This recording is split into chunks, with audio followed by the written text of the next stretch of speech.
We all know these people. We all know them. And the people I'm talking about is personality types. Every family, every workplace, every friendship group, and relationship seems to have the same kind of people. There is always someone who needs attention, someone who gives too much advice, someone who expects the worst, someone who disappears without answering messages. Most of us all recognize these traits in other people. The bigger question is how many of them we recognize in ourselves. What do you say, my brother? I'm Joey Schitz. That there's my brother Milo Giggles over there, I think. Over there. There he is. How you doing, my brother? Man, I'm doing excellent. I am doing excellent. I had a beautiful day. Finally, it's not hot in Alba Iulia, so it's good. And yeah, a lot of things got done, a lot of work got done. So I'm happy with the day. How about you, my brother? Man, I've had a busy day working on DistroKid and doing this, promoting our music and stuff and getting that stuff out there, linking everything up to It's Not Okay TV. Man, it's a project, bro. It's a project. I'd really like to do a show on that one day. I really would on all the things it really takes for a podcast. And I really can't say to be a successful podcast yet, right? But we're going to get there. We're going to be successful. We work too hard not to be. So, and I would like to do a show on that to do it all in. But first, I need to give a very special round of applause. I need to make note before we get going tonight. So, if you would, please hit the applaud button. Thank you. Thank you very much. Thank you very much. I know I'm that good. Thank you. Okay, you ready to get into it? No.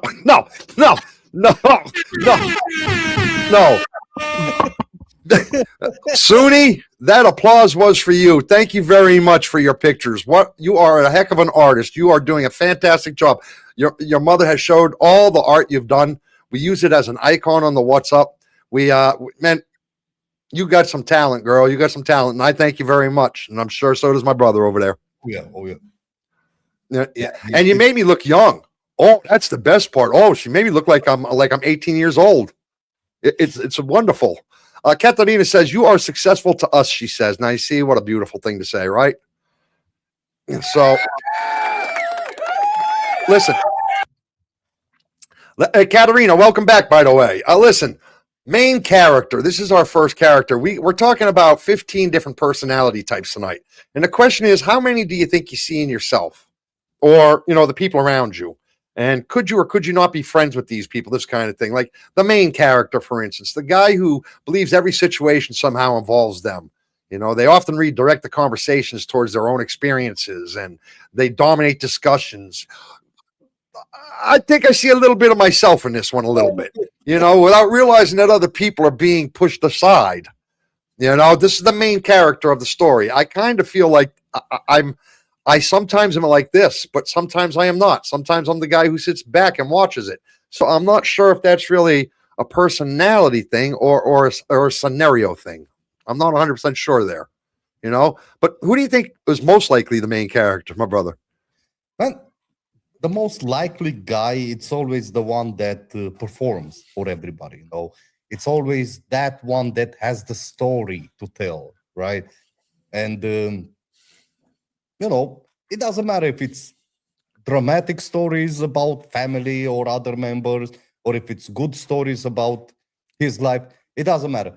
The most likely that's gonna be guilty of that is the guy that always is the loudest. Not the loudest, like in a high voice, but everybody listens and he's the one that speaks in most cases. No, yeah. Well, that's understandable, though. These people, those kind of people, may be used to entertaining others or receiving the attention, right? So, I mean, they naturally got to place themselves at the center of conversation, wouldn't you say? I mean, it's kind of their job. Yeah, but it is. It is in a way like in a group of friends. Once you are the main character, there's no escaping it. Everybody waits for you to tell a story. Everybody waits for you to tell a joke. So then is that a flaw, a personality flaw? No, I mean, or is it something that people actually appreciate in another person? I think people do appreciate that in any group. In any group, the main character is always appreciated because he brings the chaos, he brings the laughter, he brings everything to the group when it comes to social bonding. Yeah, but he also brings the lines. He also brings those lines that you push right up to the lines, and easy to offend. He's also the asshole at the end of each person's night, usually.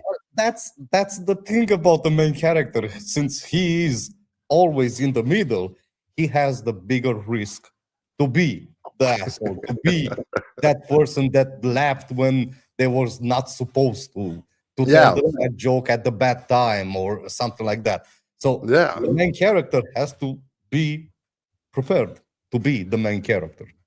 Well, the question I have to the people in the chat then is the main character a confident person or an entertaining, or is he selfish and exhausting? Does he make you tired? Do you get tired of hearing him?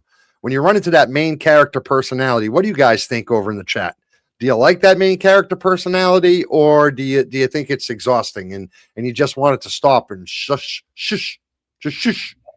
I think it depends on the person, right? Because if you're the main character and you only have bad jokes and stuff like that, nobody really wants to hear you, right? It becomes annoying at one point. But when you're a main character and you always make people laugh, well, that's something different. People never gonna get enough of you. You sometimes get the ooh. Oh yeah, of course. Damn. Bad dude, what's wrong with you? Yeah, man. Suni says there's no main character in my life. You don't know somebody who has that person, Suni. You don't know the person who wants to be the center of attention, who has the story for everything when somebody's talking, that person that just wants to make the laugh and make the joke regardless of what it is. I like I said, I personally find myself partly with that character myself, that characteristic. Yeah. I don't know if it's a blessing or a curse. I honestly don't. I mean, because I have made people laugh their asses off, and I've entertained people for hours at a time, sitting at a table, drinking beers around fires. I mean, I've had people just love me to death for it. I've also had people walk away going, that guy is an obnoxious prick. Well, depends on the person, but you have to take in consideration that happened how many times in your life? What, the obnoxious prick thing? Yeah. I'm hitting about 70-30.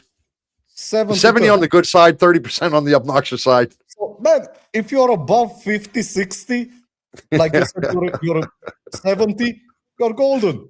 Yeah, I'm hitting about 70 with that. But still, I mean, 30% is quite a bit. You know what I mean? 30% is quite a bit. How you doing, Tara? Glad you could join us. Ches, Katarina, Suni. Who else is here? Did we miss? Did we miss somebody else? Vinay. Ches. I said hello, Tierra. Yeah, okay. Icebringer's not here. I do not see Ice. Yeah. He's here. He said, hey. He does not say hey. He says howdy. He says howdy, y'all. This time he said, hey. Joey said Katarina. Katarina. It's Katarina. Da. Hi, Tara. Oh, I thought he said hi. It's Tierra. Jesus, I'm stuck. I'm stuck with Tierra with him. I can't let go of it. Annoyingly, I know I'm that guy. I'm self-aware enough to know that's me, but I do enjoy my place within friendship groups. This is what Ches says about himself. I'm definitely obnoxious though. Ches, see, that's why me and you got so much love for each other. And yes, there's absolute love there. Not the hillbilly kind of love you got going on there with hillbilly. No, there's not that kind of love. No. But there's a different kind of love. Yeah, we are both Tierra wearing guys. Trust me. I would wear a tiara right alongside of you. I really would. So, I think I have all 15 characters in my head. It gets crowded and chaotic, but at least keep the conversation going. Well, you know what, Renee? I'm going to have to say that you, being a woman and the woman that you are that I know, oh my goodness gracious. You are one of those multiple personality people. Trust me. On this hand, you are the best of the best. On that hand, you is a talkative, don't tell you nothing person because you're going to snitch. On the other hand, you are the most loyal, giving person. On this hand, you're like, don't tell him anything, Ice. Don't tell him anything, Ice. You got personalities. I've seen it, Vinay. With my own two eyes, I've seen it. So, yeah, that is how you are. Amen, Joey, my brother. There you go. How about the human megaphone? How about this characteristic? You know, I know a couple of people like that. you know some people like this, right? The human megaphone, he has difficulty controlling the volume of their voices. I again am a little bit like this. I am not a yeller, but I speak loudly. I speak with confidence. Speak loud, but it's not a megaphone loud. I know people that you need something for your ears. My wife's father does that all the time. Ah! And you're sitting in a car with him. I'm like, dude, tone it down, man. I have to turn the radio all the way up just so I can't hear him. Dude, he's that loud, man. I'm not joking, man. They speak loudly in public places and private conversations. It's like they want you to hear them, especially when they become excited, angry or involved in telling a story. It's that kind of thing. Or the sport fans. Oh, they're loud.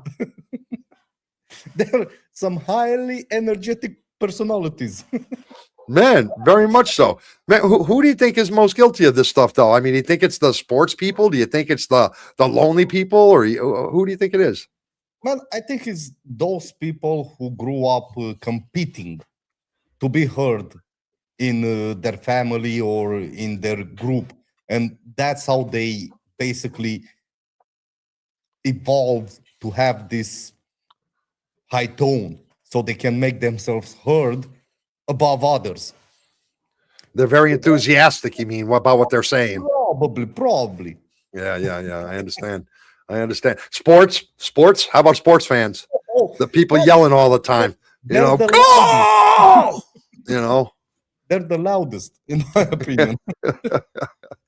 You know what? It's kind of it's understandable, though. No, wouldn't you say it's understandable? It's understandable. I mean, man, those people may have, like I said before, they may have grew up in a family with a lot of people, and they had to scream to make themselves heard above the others. And if you do that for a long time, it becomes natural for you. You just develop that shit, don't you? It just kind of comes in. I agree.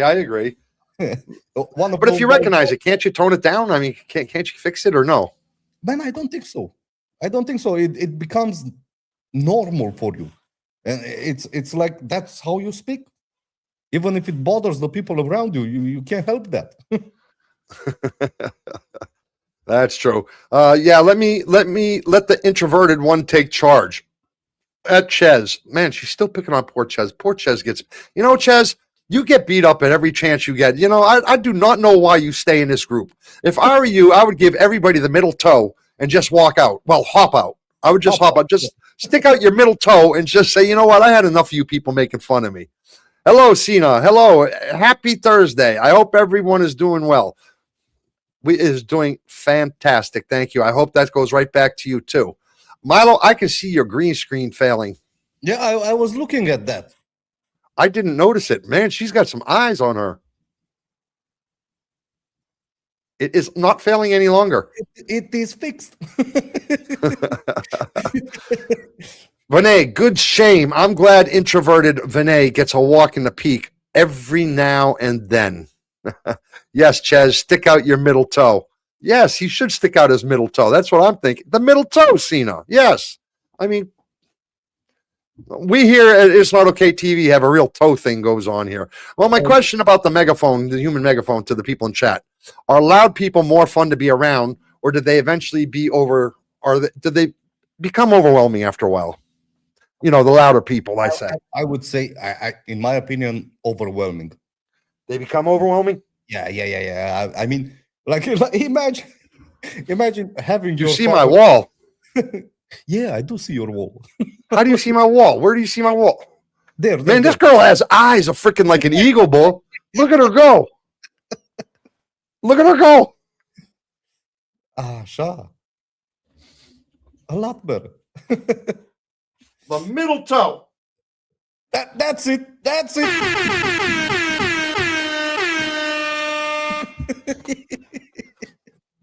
That's what you should be doing, Chaz, and saying goodbye to everybody. I've had enough of your Tierra funds. I'm sorry, my brother. Go ahead. Imagine spending a week locked inside the room with your father-in-law. Yeah. Damn! I could not do it. Yeah. I could not do it. I could not do it. No, it's So, too much. well, Cena says, I get loud sometimes because I'm deaf in one ear. Yeah, well, Cena, that doesn't really fly for me. Why? Because you hear yourself talk. I mean, even if you just shut your mouth and go, you don't have to hear out of your ear. You're hearing the vibrations in your own self, right? So you Yeah, lie, Cena. You lie. You get loud. Why? Not because you're I deaf. like to That's why everybody got to get loud around her so she can hear. If I was a girl, that would be the excuse I would tell my man immediately as soon as I met him. I'd say, hey, hon, listen, I always love you. I'm always here for you, but I'm hard of hearing in my one ear. Just so, in the future, if I don't hear anything you're saying, stay linear steet. I would just tell him that. That's That would be a thing for me if I were a girl. And it would go right along with the personality. He's going to get a cramp now. Look at this. No, no, no. Loud people are like fireworks. They're fun for special events, but you wouldn't bring them into your house. That's kind of true. yes, yes, I yes. still see your wall, Joey. No, you do not see my wall. Yes, she does. I see it She, too. It's a very, very thin line on the top part of the image, from the middle up. I've had enough of you people. I've had enough of you people. You do not see my wall. Now we do not see it. No, I know you do not. But now I have to slide this way a little bit. Okay. So, Milo, you're green screen too. See, Jesus. I'm not loud all the time, only sometimes, she says. All right, man. So you know what? How about the one upper? You know this guy, right? The one upper. You know what I'm about to tell you? Yeah, please do. The one upper is the guy or girl who always seems to have experienced something bigger, harder, stranger, or more impressive than everyone else. You know this guy? They Oh, go yeah. right through me. Right through me. They may believe they're simply relating to the conversations, but other people can feel ignored. And even the story they immediately start telling, they just start replacing it with even a more impressive one. And if somebody starts talking about that one that they even came up with, they start coming up with something. It's impossible, man. It's impossible for this to be. I mean, who do you think are the guilty ones for this one? I mean, who are the ones that do this? Is there a personality trait for people like this? Yes, usually it's those people who are very competitive, like your competitive friend is gonna be one of them, or an experienced co-worker, even older relatives, because like to say they know all, they know everything, so it doesn't matter what you say, what you did, they did something better than you. And a lot of people who measure themselves against others, so they have to be higher a little bit. And I had a friend like that growing up. It doesn't matter what I did or whatever anybody in the group did, he had to do it better. He had, exactly like you said, he did the same thing but better. Like, Yeah. The funny part about that is, Ches says narcissists. I believe I stand with that too. I think it's narcissists who generally are that way. I think it's people have a trait of narcissism who feel that way, or very insecure, or they're very insecure about themselves and just the opposite of a narcissist. And they feel the need to embellish on these stories to feel better about themselves or feel more accepted. It's either that or just the absolute opposite. Hello, Kashmir. Glad you could join us. You know what? Huh? Hello. Well, it's an understandable thing for me, right? Because some people use comparisons as their main way of connecting. I mean, so it seems reasonable that it could be, while others feel pressure to prove that their experiences matter too. I mean, they don't want to be left out. I do understand why it is. But my question is to the chat, are one-uppers insecure, competitive, or simply just poor listeners? Here's the irony about the one-upper. I feel I am genuinely, this is just me talking right now. I don't know if it's true or not. I mean, I know there's people that have a lot more experiences in life and done a lot more than me. But I feel for the people that I know, the people that I have been around in my life, for the most part, I am one of those people that could genuinely be a one-upper in 90% of the cases. I believe I could honestly relate to about 80 or 90% of the things people's stories telling me. And I have probably done it, at least it, or much more than that. Just because that's how my life has gone. I honestly, but I'm not that person. I'm just the absolute opposite. When somebody starts telling me a story, I refrain. I purposely don't talk about, oh, well, that's okay. I didn't. I purposely don't do that for that reason. Yeah, that's what I wanted to say. To be on one upper, you have to go and say, but oh yeah, like you did, I did it 10 times better. No, you listen to the story, you say, well, that was good, very nice, and you leave it at that. You don't stop it with your story. I do. Do I not? You know me very well. So do I not? I mean, I'm not that one upper guy. But don't you think I could one up a lot of people in our conversations? Yes. I think I could, but I intentionally don't do it. Sometimes it's tough, man. Sometimes it's tough. I'll be honest with you, because you have people bragging. Sometimes when you know they're bragging, if I know they're really being braggadocious, you gotta top it. Then I do it. Yeah, if I feel like they're really being braggadocious for no reason, then I will come up and I will come up with it. And here's the thing: I got proof about 60% of what I say, not 60, not 50% of what I say. 50. Yeah, Tara, it was Joey, not me. Joey did a you people. I'm just doing my civic duty by crushing his Joey covert bigotry. When did I say you people? Ches, cool it with the you people. I didn't. When did I say the you people? The only time I say you people is when I talk about guys who wear tiaras. I'm like, you people got really some weird habits. You know, that's the only time. So, Joey, you think you're a one upper? Well, I can do you one better. Fuck Ches. Just fuck him. I really don't. If I could give him a middle toe, I really would. There's a kid in my class that brags for no reason when the teacher is talking. It's kind of annoying. Bragalistic. LOL. Yeah. What type of habits are we talking? We're talking about any kind, Suni. So, like I said, what do you think they are? The narcissist? All right. How about the walking disaster? The guy or girl who touches everything, everything they do is just wrong, always seems to be dealing with something going wrong. It just, they lose things, they forget appointments, they arrive late, they create problems that often leave their friends and family helping them try to recover. The one that's just always fucking up. The walking disaster. I know a couple of these people. I've wrote a song about one of these people.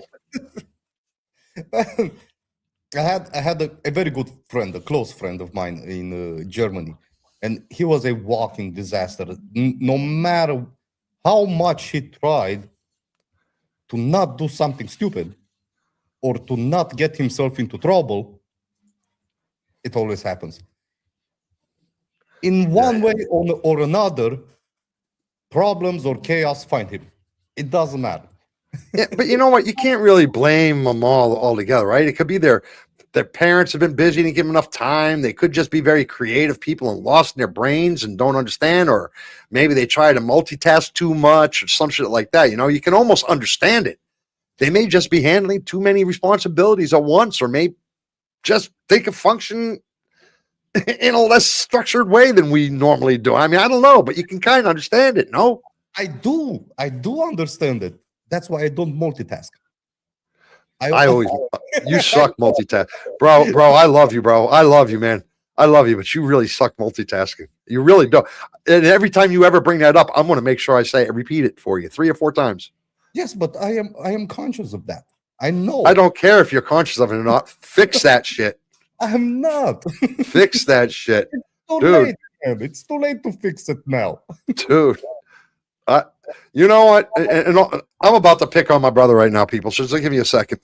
I have been alive for 58 years. I have met many, many people. No. I have met many people in my life. And I got to tell you, brother, I really got to tell you, you are easily in the top 2, 3, maximum 3. And I think in the top 2, maybe even 1, but no. I've met somebody I think a little worse than you. When it comes to doing 2 or more things at once, I would trust you with one thing and maybe throw a second one on you. But any more than that, no. No, don't ask you to do it. You're not getting it done. Not right, not proper. Something's getting fucked. Something's getting fucked up. And I'm glad you see it that way, my brother. Why? Because this way, you're never gonna ask me to multitask. So I can work in my way.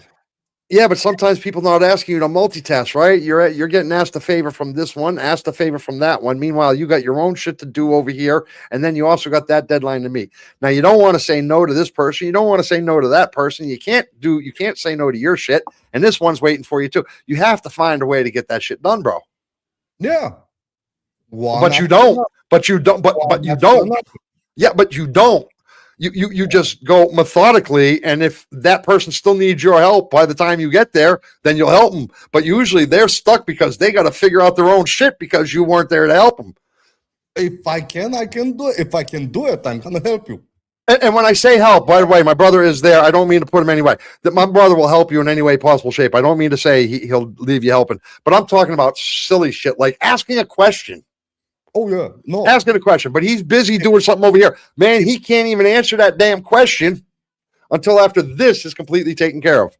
Yes. Man, it's horrible. Bro, it's horrible. I am the kind of guy who sits here, cooks a dinner, gets a dinner going, washes the dishes at the same time with the dinner's cooking, so there's no dishes left, while cutting up the dog's food to feed the dogs, go out and feed the dogs, then go over and clean the pot in the bathroom, come back, mix the food, set the table down for everybody to put the food on. I'm that kind of guy who does all of this all at one time. That's easy. And take out the garbage at the same time. That's easy. I can do that. I can do I that. don't think you can. I don't think you can. Food and wash the dishes at the same time. I can do stuff like that. But when it comes to, for example, writing an email and having a conversation with somebody, no. It's either I write the email or I have the conversation. I cannot do both. Or if I'm editing something and somebody is speaking to me, it's either I stop and I handle the conversation or I keep editing. I cannot do both. This is where I have problems with. I can drive a car. I can drive a car. That means I can multitask, right? I have to take care of the steering wheel. Yeah, I have to take care of the gearbox. I have to take care of the clutch and the. Yeah, but can you smoke a cigarette, eat a cheeseburger at the same time as well as answering the phone? Why would I smoke a cigarette while eating a cheeseburger? Well, I do. I can drink an apple juice, smoke a cigarette, and have a conversation on the phone or type of message. Okay. As long as it doesn't involve attention. So I have to listen to somebody and write something or edit something and listen to somebody. That's where I fuck up. Well, my question to the people in chat are chaotic people charming and spontaneous, or are they tiring and unreliable? Which one do you think they are? Tara is saying, I don't like those walking disasters. Everything is chaotic in those. Tara, by the way, I want you to come up here on stage. I would make an exception for you. Tara, one time without a camera if you didn't want, just because I want to hear the Valley Girl. You're a legit 23, right? A legit 23 from California. I want to hear the Valley Girl talk. That's like for sure. For sure, dude. For sure. This is the Valley Girl kind of thing. For sure. Radical, right? That's the Valley Girl show. I want to hear real authentic. Have you ever heard a real authentic Valley Girl speak before, my brother? Only in the movies. Only in the movies. Tara, can you come up and do a real authentic Valley Girl for us? Man, that would be so awesome if you did that. Damn, I can't name a walking disaster in my life. You know what that means? You're lucky. That's what that means. You're lucky. Milo, it's given what do you think would happen if pushed this random red button in the middle of the fields? Did I read that wrong? I don't think so. Milo, it's giving what do you think would happen if pushed this red button in the middle of the fields? Yeah, okay, like basically if you saw a red button in the middle and you pushed it, what do you think would happen? Something's gonna explode. Something would explode. Not me. I think I'd push the red button and a bunch of cops would show up. I have a friend who left her phone in the bathroom and made the bus driver turn back to the location to get it. We were in a charter bus. You must have had one persuasive friend there. Most bus drivers I know would have said, too bad. Yeah. Wow, that's crazy, Cena says. Ches says, Tara, all those types. Those types. The kind who screws up always. See, this is why Pete can't read. I thought Pete maybe didn't go to school for a little while. But it's not that he didn't go to school. He tries to read the small print up on the screen. Yeah, why? Instead of I don't know, but he's got to read this bigger stuff. Tara, those types, the kind who screws up, always affect everyone else, and they don't see it because they have zero introspection. Ches, stop at the big words right now. Or accountability. Yeah, those ones, Ches, says Tara. Inhale the cigarettes. Soon as getting at you. Cheeseburgers, sometimes it's chaotic. Then I'm, they say I speak like, yeah, Tara, I know. You told me they say you speak like that. That's what I'm saying. Grab a link, come up here. You don't have to show your picture if you don't want. Just use your microphone and say a paragraph or two, Tara, just so I can hear your normal talk. Your normal, yeah, sure, bro. Like, okay, I'll have Milo ask you a question. Surf up? Do you surf, Tara? Do you surf? I'm curious to know if you surf. Let me see. No, Joey. You can't, if you can't name the one walking disaster in your life, it's usually yourself. Man, I can name my brother. Could you please name my walking disaster? Could you please name my walking disaster? Can you do that quickly or no? In your life? In your everyday life? No, the one walking disaster we both know. Could you name him quickly enough? No, you can't. You're not catching what I lay down. No. We got a song about him. Yeah, Piggy. But, I said okay. Piggy. Yeah, but I was hoping Piggy's a fool. But but it's too late now. I had to talk to you. That's multitasking, bro. That's called multitasking. No.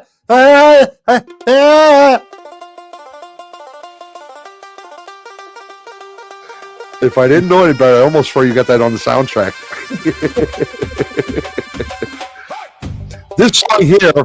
This song here, I have no microphone, Tara says. I do not believe you, Tara. I do not believe you have a phone. It has a microphone. Your phone. Unless you do American Sign Language, unless you do sign language over the telephone. It's possible. Yeah, this song here is about our walking disaster of a friend, Piggy. Piggy don't listen. I got to turn it up a little. He's a broken person, screwed up in his head. He'll contradict you and everything that you say. I wrote this for a friend of mine, the walking disaster friend. Until you finally give in. We'll let it go through the first chorus, and that's it. With a big goofy grin. Piggy's a fool, but his heart ain't fake. He'll drive you mad. You'll curse him for fuck's sake. No shame in his bones, not a thought in his mind. But he'll stand beside you with a heart that is kind. Yeah, there you go. That song is written for our friend Piggy, who is one of those walking disasters. What can I tell you? How about man? Look at poor Tara. She's gonna hate me now. She says, I'm shy. He still don't get what I was getting. Joey, I thought you got hit by something. No. Go, Tara, go. Cena over there, go. Give me a T. Give me an A. Give me an R. Give me an A. What does it spell? Tara. You can do it, Tara. Yeah, that's Cena over there. You go, Cena. Party with Joey and Milo. I like that song. Yeah, I like that song too, Cena. I don't think Piggy liked it much, but I like it. Ches is over here going, Tara, Tara, Tara. Let me hear the valley go. Nope. Sorry, I'm not doing it, she says. Oh, my goodness. Tara. You must try. Why? Milo doesn't bite. I do a little bit, but Milo doesn't. No, I do not. But they think you do. It's your accent and shit, dude. See, it's your accent. How about the unpaid life coach? The unpaid life coach gives advice even when nobody has asked for it. This guy, the one who wants to give, the one who usually believes they are helping all the time.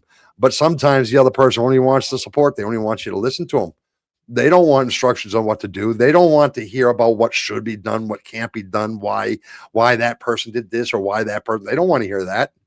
You know, and the ones that are most guilty of that are probably parents, the older daughters and brothers and sisters and managers, your friends, your most confident friends, you know, are the people ones who are always trying to solve your problems. Meanwhile, if you look at their lives, they're fucked up. So, you know, they always find a solution for somebody else. they kind of do, don't they? But, you know, do you think it's understandable?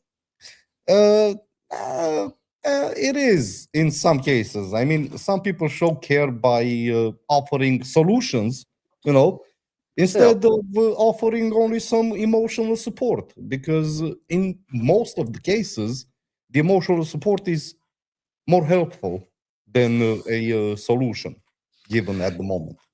Yeah, but what is emotional support? I mean, is emotional support just sitting there being quiet? I mean, I'm sorry. I've sat there and tried to be quiet. You know, I've heard that. Let them talk. And then they stop talking. Then you have that awkward moment of silence. And then you sit there quietly.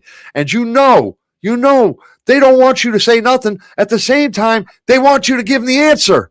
No, you don't give them the answer. You just go like, yeah, I know what you mean. But what do you think can we do about that? How do you think can we fix that? Don't jump with the solution. Well, yeah, I don't. You have to help them find the solution. Ooh. Suni's getting brave over here.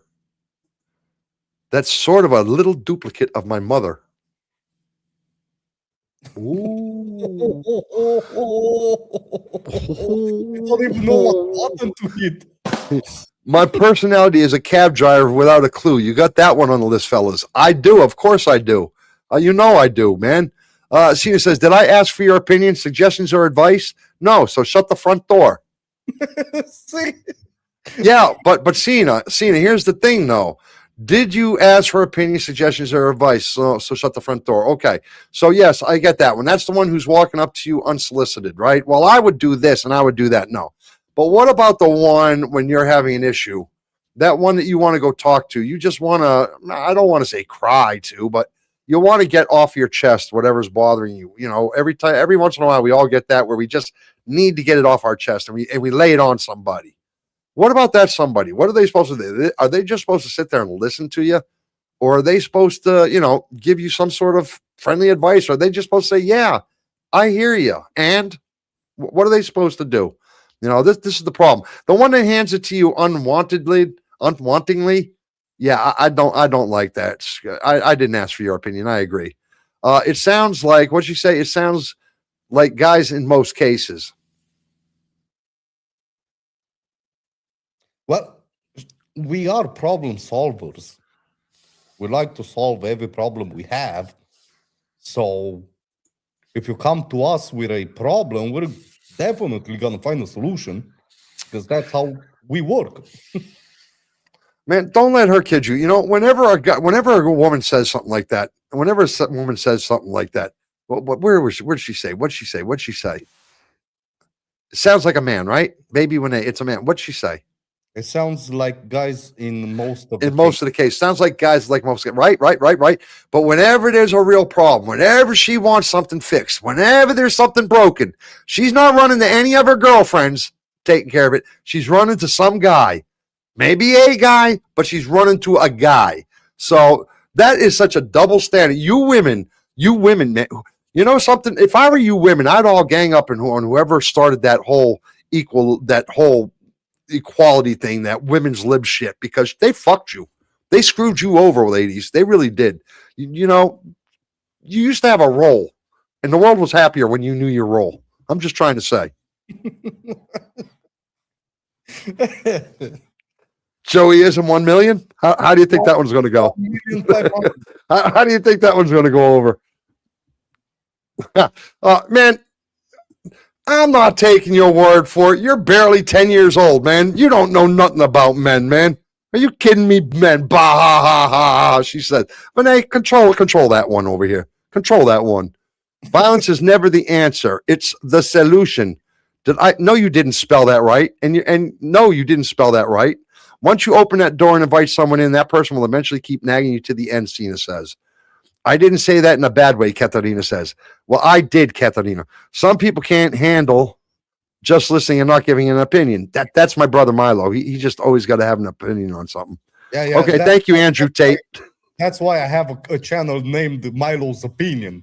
You know, I got saying. Buh, that's a little low, bro. You didn't have to go there, dude.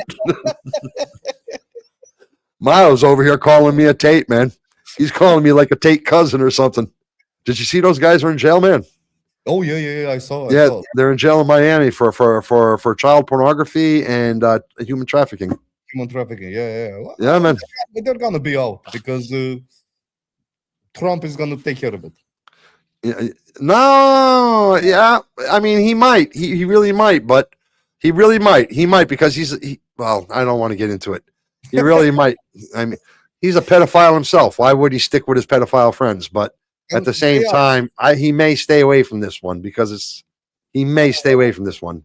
I don't know. Maybe. But I don't know because if he stays away from it, it's either he makes them disappear for some reason in some way, or they're gonna release something. Hey, who do you think would fuck you up? Do you think you could? You think you could fight Donald Trump and win? Like a fist fight. Like a fist fight. You think you could fight? Because he thinks he's a Billy badass, man. He once called Biden out behind a barn, man. He really did. He said, "Come on, let's go outside." Man, swear to God, he did on public TV. Swear to God, he did. He said, "Me and you, we'll go fight." Good God, man. And I was thinking to myself, man, why can't I be that lucky? Why couldn't he come make me that offer? I'd be like, I'm your Huckleberry. I'm your Huckleberry. Take me. Yeah. Then I'm just saying. So anyway, that one about the unpaid life coach, man. Should friends give honest advice whenever they see a problem or only when they're asked? What do you think? What's the answer for that one?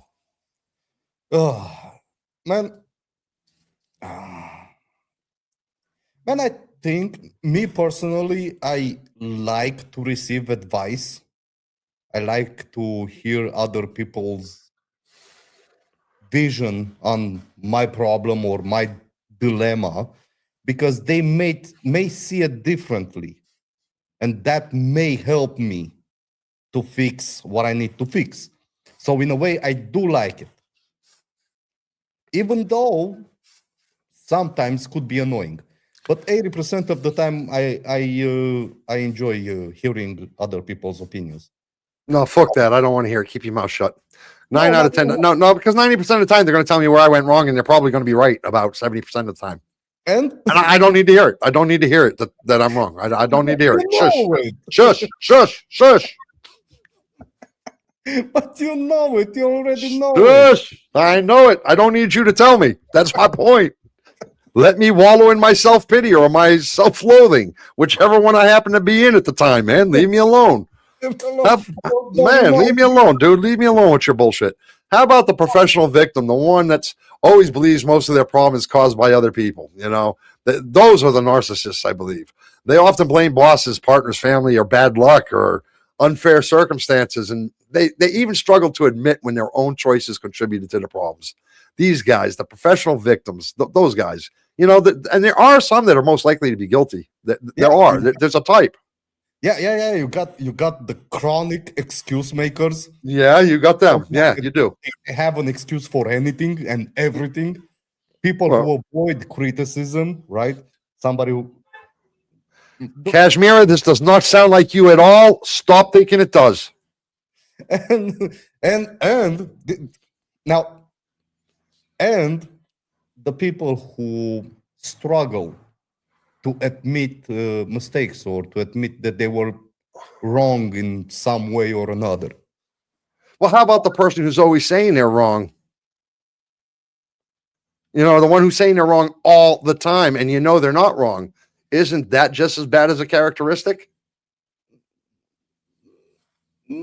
Half.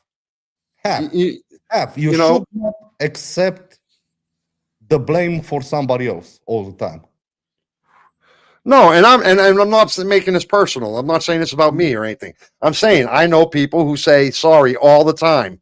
It doesn't matter. Just sorry is like a natural part of the vocabulary. I'm sorry about everything. I'm sorry. What about them? They're just as bad, man. Man, they are. I mean, if it's like that, like you said, they don't really mean it. It's just, I'm sorry. They don't But that's the really mean thing. Do they have to really mean it? But they're not. They don't really mean I'm sorry, but they're Yeah. diffusing a situation, or they're backing out of a problem before it can become a problem. Yeah, To it's me, stupid. I don't see it like that. How I see it is they're backing out of a situation so they don't have to face a situation. I'm sorry. That's okay. Just so they don't have to deal with a situation.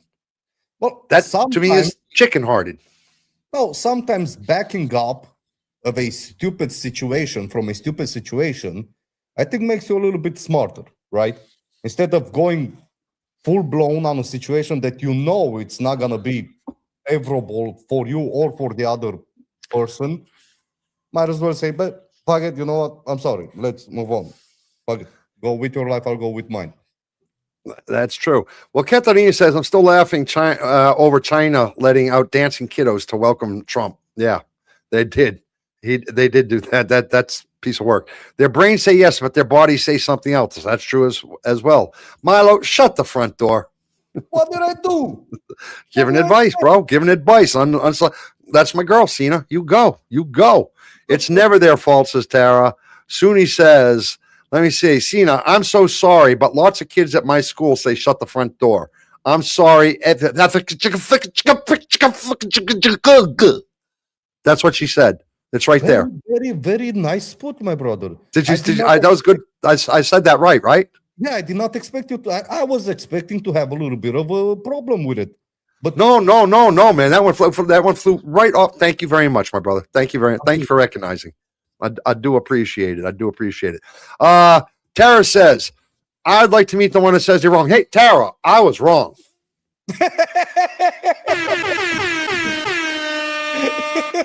that was so fast.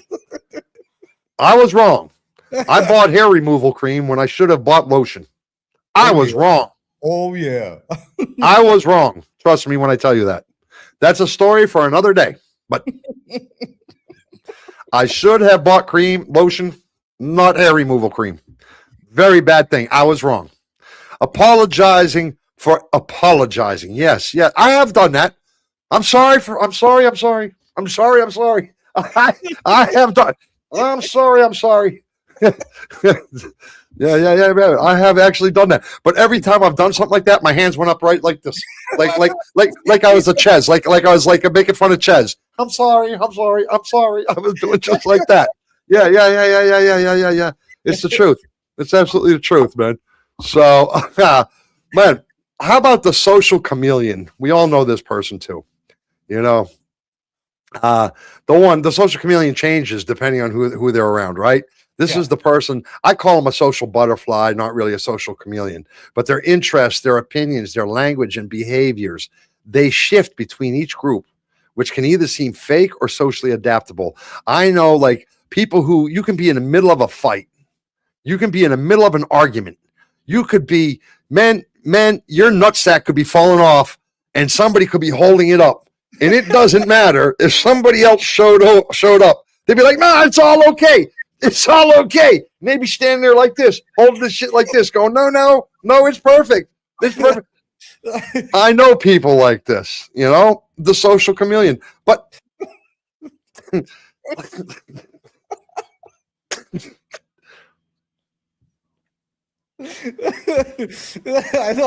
I don't know how that came into your imagination, but it didn't. It was the first word that came into my thoughts, bro.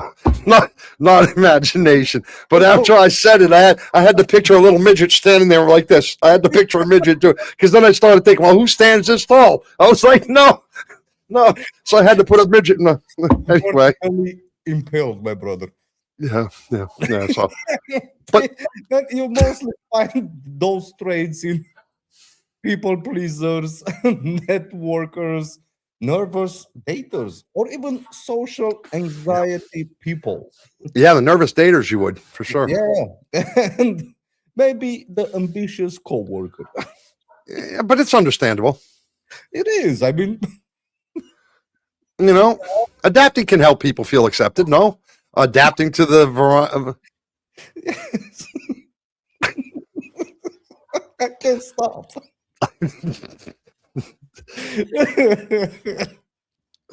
Now I got a midget stuck in my head, man. Now I feel like talking about midgets. Excuse me. You're not supposed to say midgets anymore. Vertically challenged people. The vertically challenged. I'm sorry. We hear it. It's not okay. TV do not agree with the word midget. Avoid conflict. If there's any midgets out there, we apologize.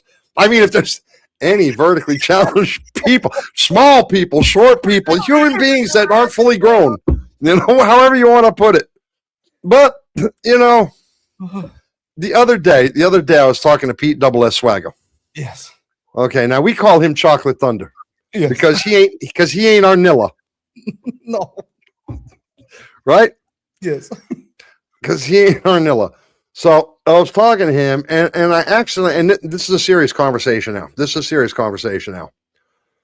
I was saying, in America, I had friends of color, and he got upset with that statement. Yes. He got upset with that statement when I said friends of color. Okay, because he said, I'm not a man of color. We don't like that.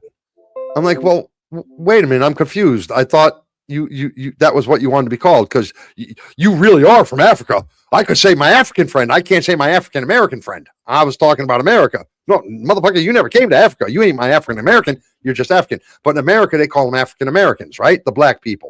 But that's not right either, right? Because 95% of them never stepped foot in Africa. They're American, right? So we call them colored people of color, which is the polite way of doing it, the PC way of saying it, right? So I said that to Pete, and I was like, man, he says, man, don't say that no more.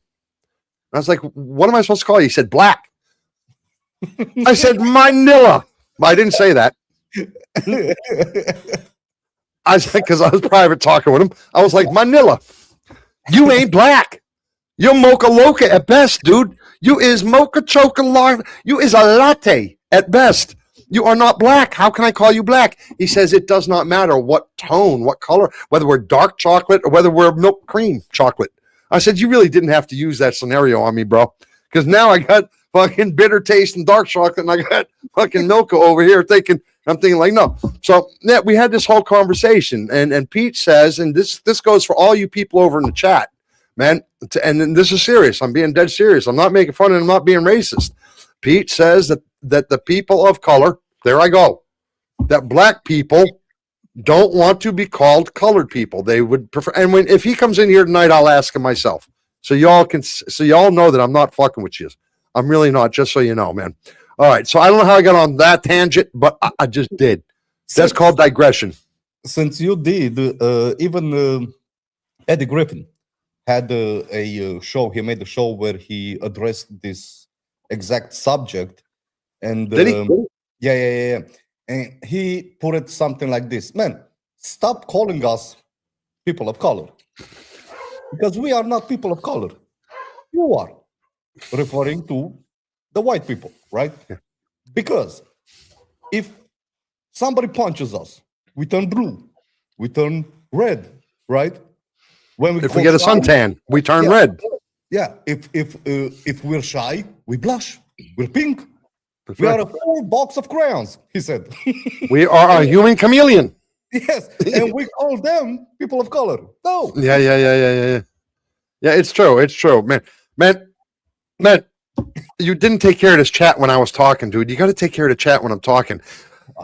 Oh. Es fischtige Fisch noch heilje de busch nasch fisch obisch sujeri go. I was waiting for the Yeah, I did it though. Leave me alone.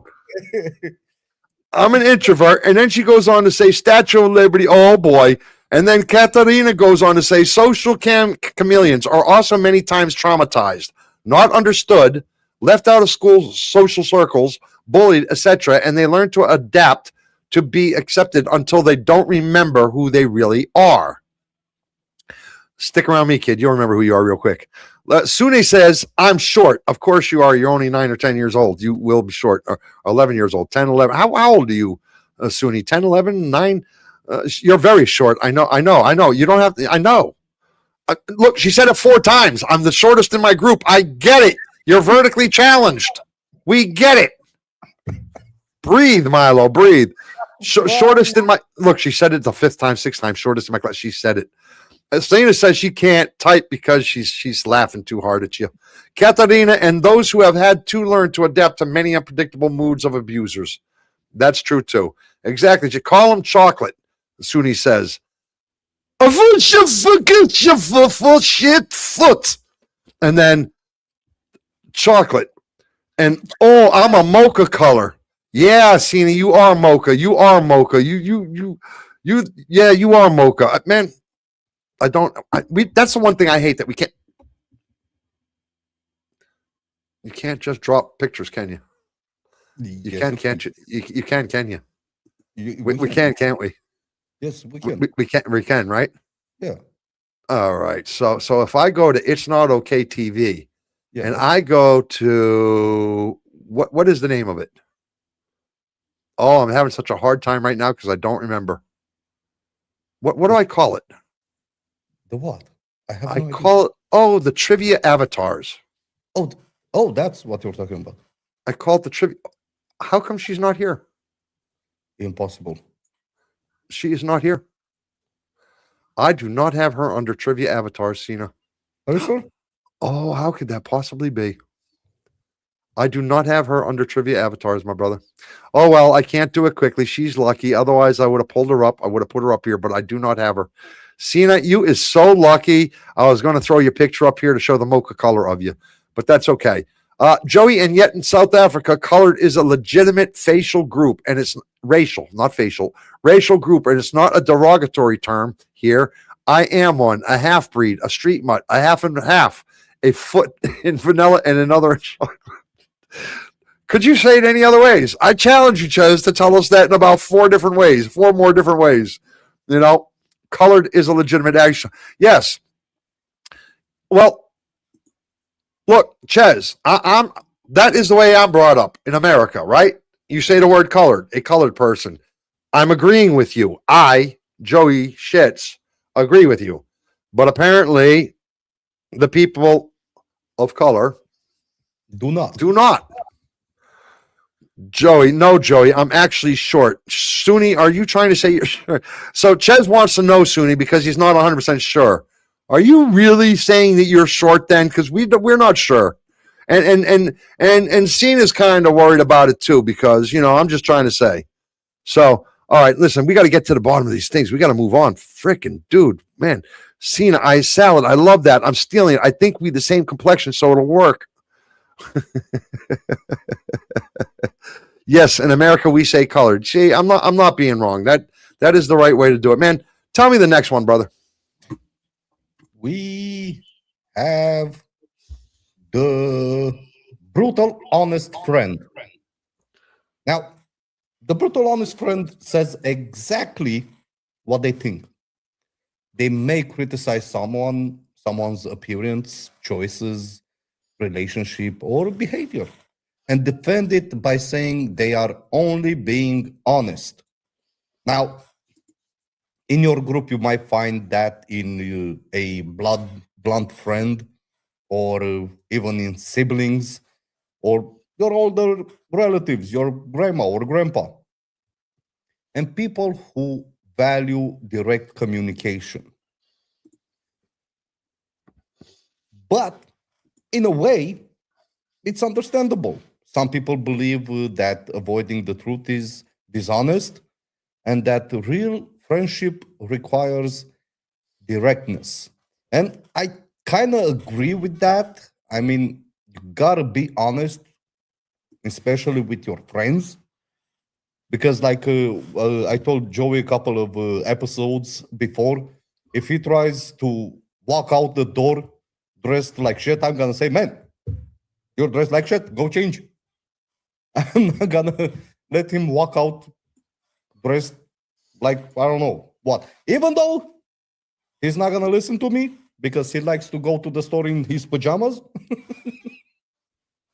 and in his slippers, but I'm still gonna say it. And yeah, I think it's good.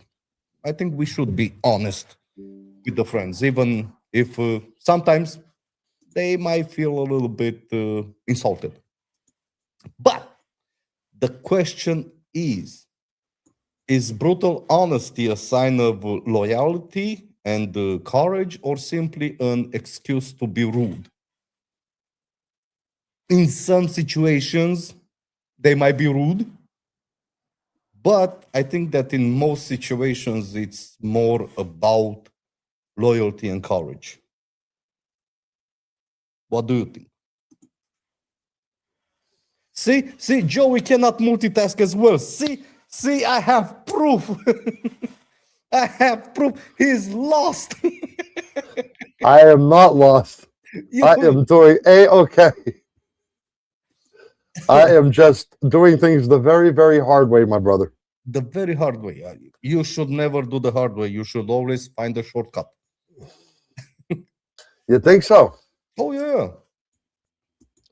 Well, But until you find the shortcut, Sony wants to tell you that Kai fujuh vash kamp sponge telj laj fu balj bank sham bafub. man, I don't think I could have said that any better, bro. I'm thinking the same. I'm thinking the same. Chase says that he is fine with people being honest. Yeah, that's what I said, Chase. They should be honest. But I can't stand people who use it as an excuse for being tactless. Tactless. Așa. There are no reason you can't be honest and caring in your delivery. Babe. It's a very small picture. Where is it? It's at the bottom. Look. You see now? Yeah, no, that's not okay, man. You have to zoom in. Yeah, that's not okay. I'm trying. One more second. You got this. You have to zoom in on it. Yeah, no, I'm making it better. I'm making it better. It's But- better to be blunt and honest, in my opinion. Yes, I'm with you. You should be honest, especially with your friends. All the time. Joey is one of those people who likes to be honest with his friends. Too honest. Too honest sometimes.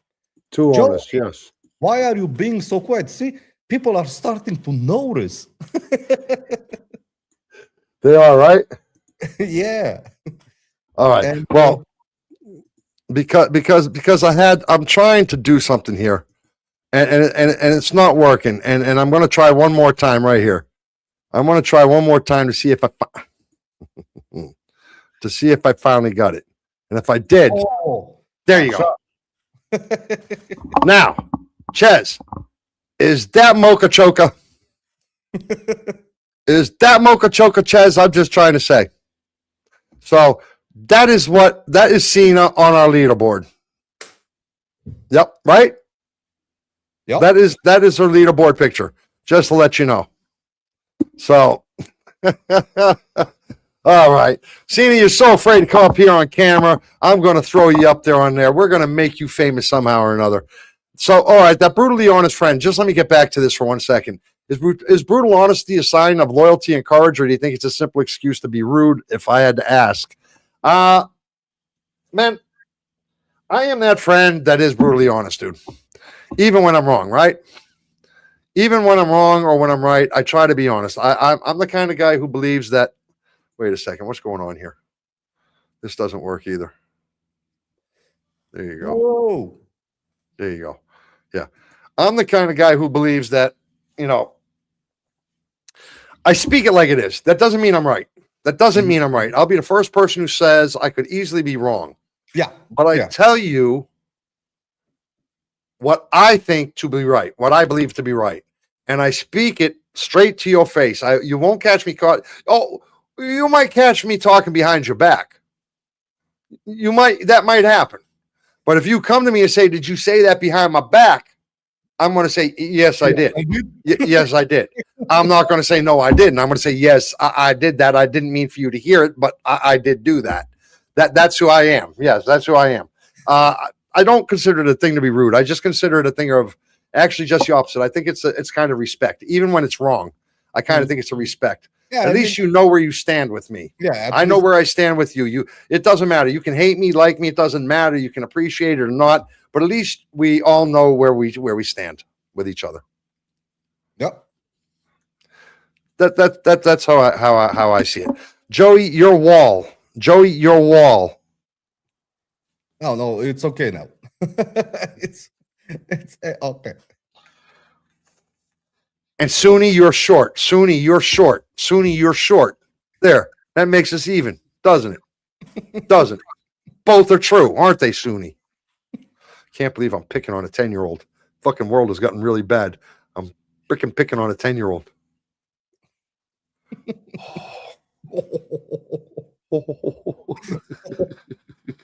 Oh, Vinay, forgive me. The eternal optimist. The eternal optimist looks for something positive in every situations. Now, see, I see you in this a little bit. You're into this one. You're into this one. Yeah. The eternal optimist looks for something positive in every situation. Their attitude can help people during difficult times, but constant positivity can also make others feel that their disappointment or anger is being dismissed. And I understand that, and I'm the kind of person who also, when things go wrong, I try to find the best. And when somebody looks at me and says, well, that's not very good, I try to tell them all the time, well, as king, you must always find the best. Exactly. That's how I try to put it, but Yeah. I mean, man, any motivational person is gonna be that way. Or all right, I'm sorry, Sunni. 8. Okay. Sonny, 8. I meant 8. Your 8. shortness made you look a little bigger than you are. Or a cheerful co-worker could be that person. Or even a supportive friend. Yeah. And people who avoid negative emotions. So they might as well, they prefer to stay positive and see the good stuff in anything. It's understandable. Yeah, it's understandable. I mean, positive thinking may be their way of coping with stress and helping themselves or others continue moving forward. There's still some light at the end of the tunnel. Da. You know what I mean? Well, you know what? The question is, does extreme positivity help people recover, or can it prevent them from dealing with honesty and problems? That's the real question. No, I think, to be honest, I think it helps them recover. I mean, they know the full picture, but they choose to hang to the bright side. So, yeah, I think they're gonna be okay. Well, I think they're going to be okay. I personally think the eternal optimist is a good thing for people, because you know what? Even if they're not right and the optimism is misguided, I won't say wrong, because optimism is never wrong, right? But it can be misguided and put in the wrong place. Phony. Yes. I still believe that it gives a person a reason to smile and to think the best, to think for the best. Yeah. Hey, Sunni, we got another word for that. Just so you know, when people say I'm almost something, you're 11. Get with it, kid. Get with it. You're not 12. You're not almost nothing. Almost only counts in horseshoes and grenades. Just want to tell you that. Otherwise, almost doesn't count. Almost 12 means you're 11. Man, Vinay, you need to teach your daughter. Almost means she's 11.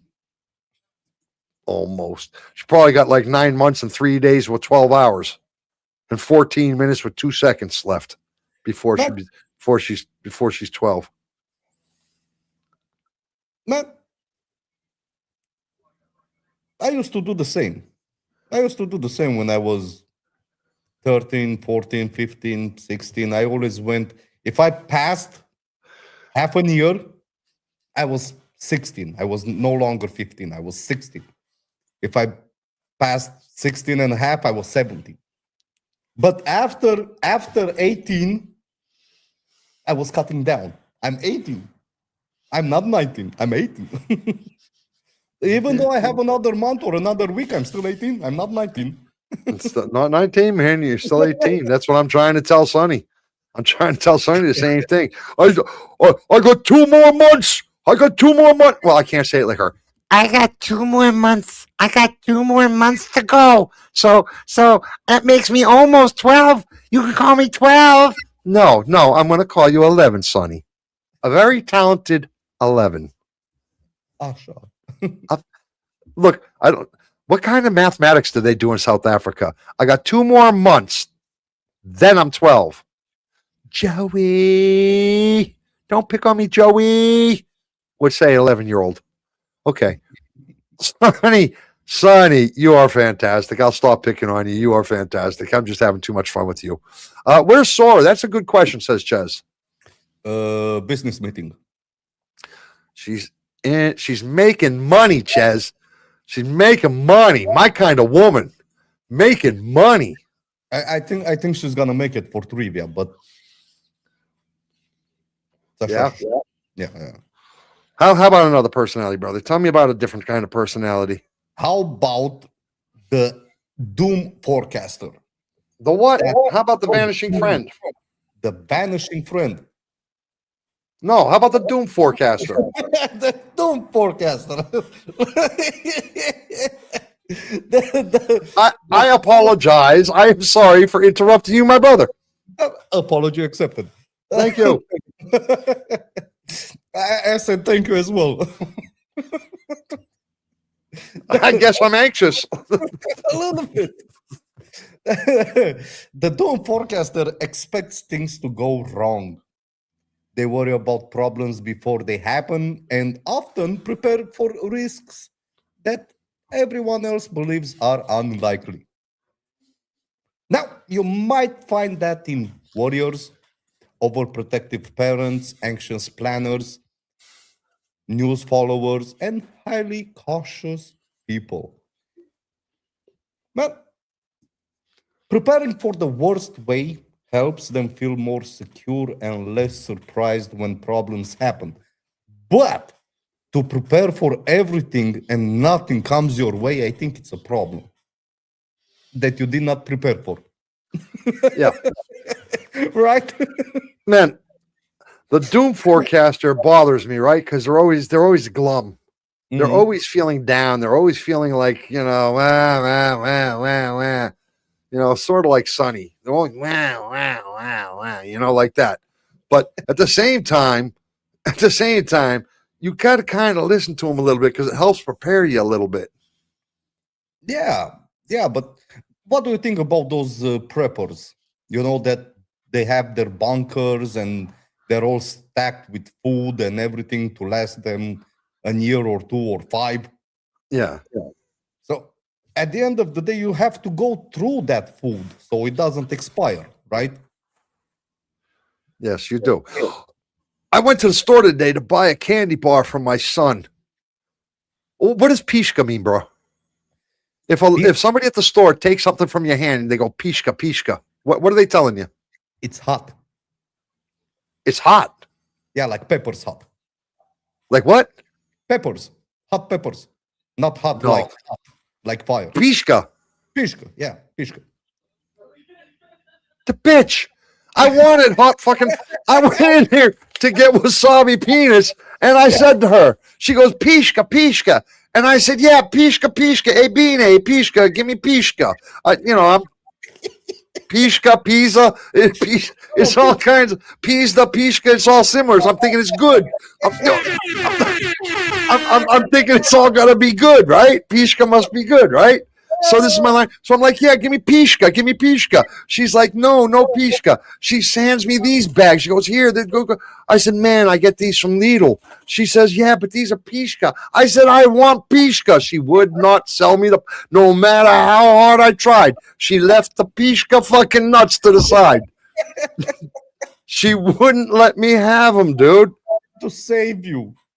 Man. Pishka. She kept telling me over and over. She was having a fit. Pishka. Listen, Tara says she has a few of those vanishing friends too. I am actually one of those vanishing friends. We don't do math maths. You don't do much grammar either, Chaz. We don't do we don't do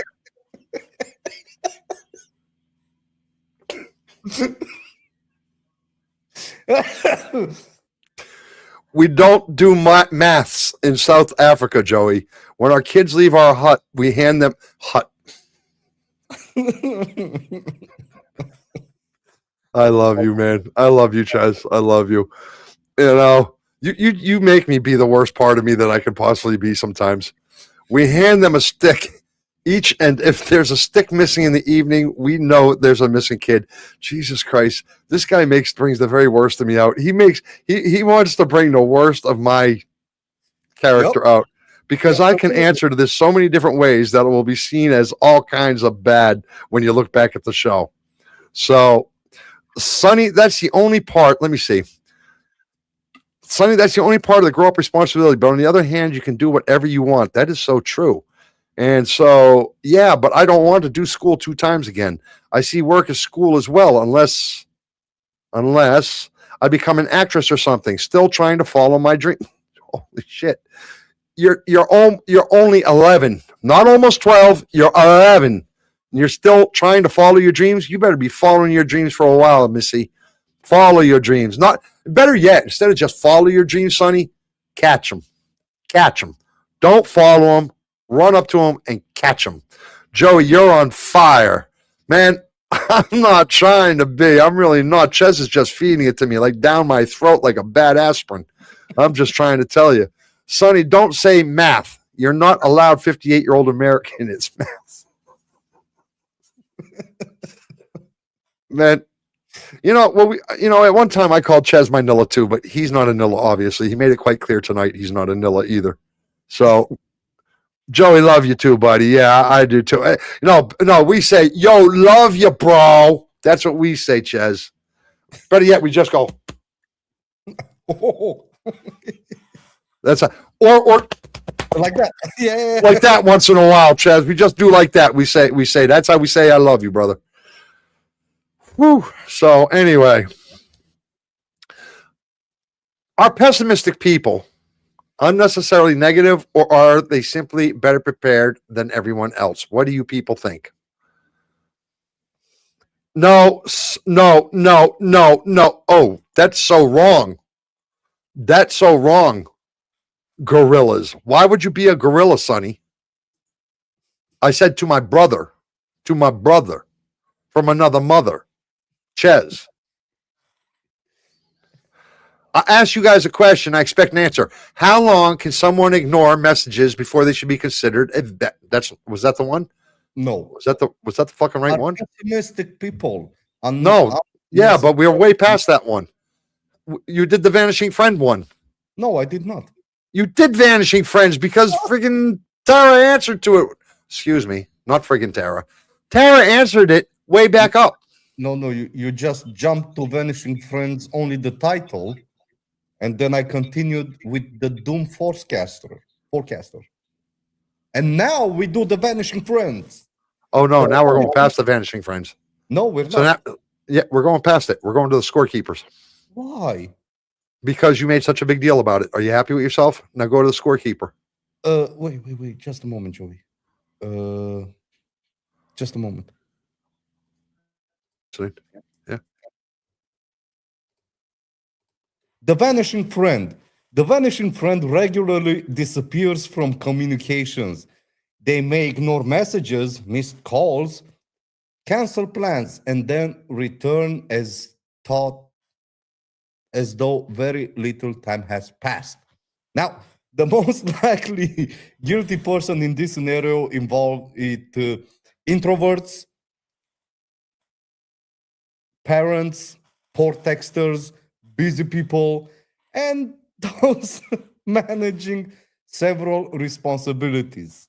Now, in some cases, this may be understandable, like social communication can feel like another obligation when someone is stressed, tired, or dealing with personal problems. Now, guys, did we go through this? Because I don't remember going through this. Let me take. Joey disappeared. Așa. Joey disappeared. Joey disappeared. How long can someone ignore messages before they should be You'll see in about 2 seconds how long somebody can ignore something. Now, since Joey is on mute, I'm just playing with I cannot believe you muted me, bro. The balls on some people. We didn't go through Vanishing Friends.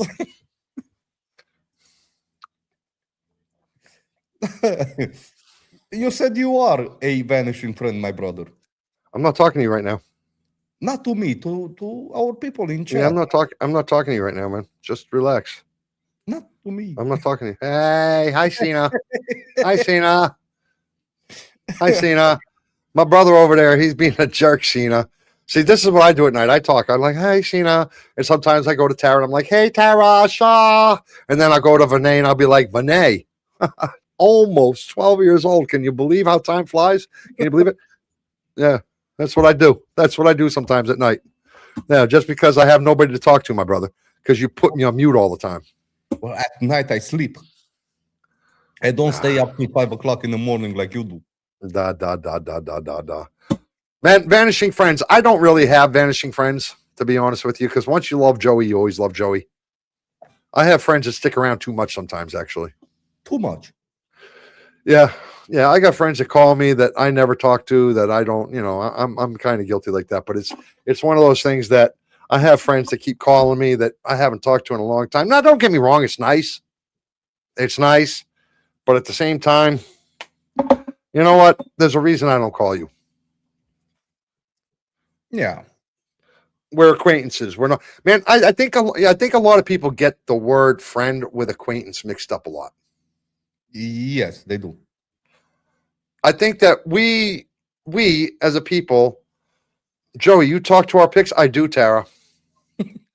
Every night. I first pull up Cena, and then I pull up Tara, and then I pull up Benet, and every once in a while I pull up Ches, and then Ice Springer, and sometimes Katarina. But I talked to you guys for 2 or 3 minutes. I said, if only you guys, and I go through the days, and I'm like, I wish you'd come up on stage and you had just said some stuff like this, because then you could have really helped me out a lot. But then I'm like, but you just don't want to do that. And I don't know what to do anymore. And I feel like it's really, really, really, really, really, really hard to entertain you people. And it's like, I just want to know what it's like to build a family, a community, if you would, something where we all know each other, a little bit about something. So yes, I talk to you all. Even that tiara wearing son of a gun. I talked to him too. And I'm like, I even caught myself. In fact, 2 nights ago, I was talking to him and I said, like, and he was like, do you like the purple one? Do you like the blue one? And I was like, what are you talking about? He goes, this over here. And he was wearing like some sort of, what do they call those? A tutu or something on the tutu things. And I was like, no, I don't like none of those. No. And he was like, but yes, it goes so well with the tiara, doesn't it? And I was like, but no. And then we started wearing fucking tutus together and dancing around. That was like happening in my dreams, man. I don't know what to tell you. I almost started to be like Ches. Can you believe it? It's horrible, man. The scorekeeper remembers every favor, sacrifice, mistake, and unpaid debt. They may keep track of who called first, who paid last time, who apologized, and who has done more in relationship, turning everyday interactions into invisible competitions. But there's more people that are guilty than you would believe. Well, people who feel unappreciated. Yeah, so might be one of them. Competitive parents, resentful relatives, and those who strongly value fairness. Now, in cases, it might be understandable.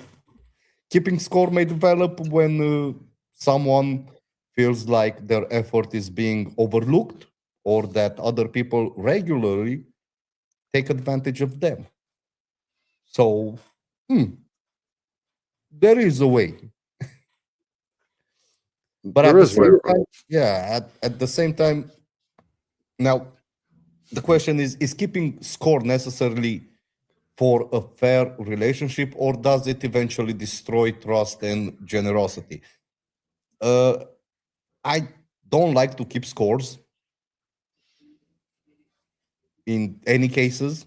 Only when we're playing games, that's when I like to keep scores. But I'm guilty of this. I'm guilty of this. for calls or stuff like that, no. Yeah, no. I am definitely the scorekeeper guy. I'm definitely that way. I hate to be that way. When it's with me, giving, I'm not the scorekeeper. Does that Yeah. make sense? Yeah. When I'm giving to somebody, I'm not ever thinking to myself, okay, I gave to you now, you give to me tomorrow or the next day. Yeah. I don't keep score when I'm giving. But when somebody gives to me and they give to me 2 times, 3 times, 4 times, and I haven't given to them in that 2 time, 3 time, 4 time, I'm keeping score now. I do keep score. And I'm like, no. And then I start feeling bad. I'm like, man, you're giving to me, it seems like every time we talk or every time we see each other, you're giving me something and I'm not giving you nothing. And I do keep score, and that starts weighing heavy on my heart, dude. So I am that scorekeeper guy. I really am. But on the reverse side of things, I keep the score when people are giving me things, not when I'm giving things. Yeah, but that's not healthy either. Man, That's not healthy either. Both ways are not healthy. It doesn't matter if you keep scores on giving or if you keep scores on well, man, receiving. look, let me ask the people. I know your opinion on the situation. Let me ask the people. I have a friend. See, over here in Romania, in America, briefly, in America, I lived pretty good. I had more than enough money. I lived the way I wanted to. I ate the way I wanted to. If I wanted a 1 pound steak, I went and had a 1 pound steak and lobster tail. You know, it was this kind of thing. I hop on my motorcycle, got my new car, got in that. That's how I lived in America. In Romania, it's a different story. I got no money. I need my money, and I got no money. But I do have a friend here who's a surgeon, a doctor, a business owner. You know, he's got all the things. He's got a lot of money. He's a millionaire, probably a couple times over. And he takes me out to dinner 4 or 5 times a year. And he always pays for it. And he always gets the most expensive thing. A dinner with just me and him, by the time we're done drinking and talking, he spends close to $200. And he does this 4 or 5 times a year. He pays it all the time. I never pay it because I don't have that money to drop $200 for a dinner. And I feel bad. Now, my brother says, what do you say about that? Man, it's not a bad thing. I mean, if he was expecting something in return from you, right? He would have stopped calling, stopped inviting.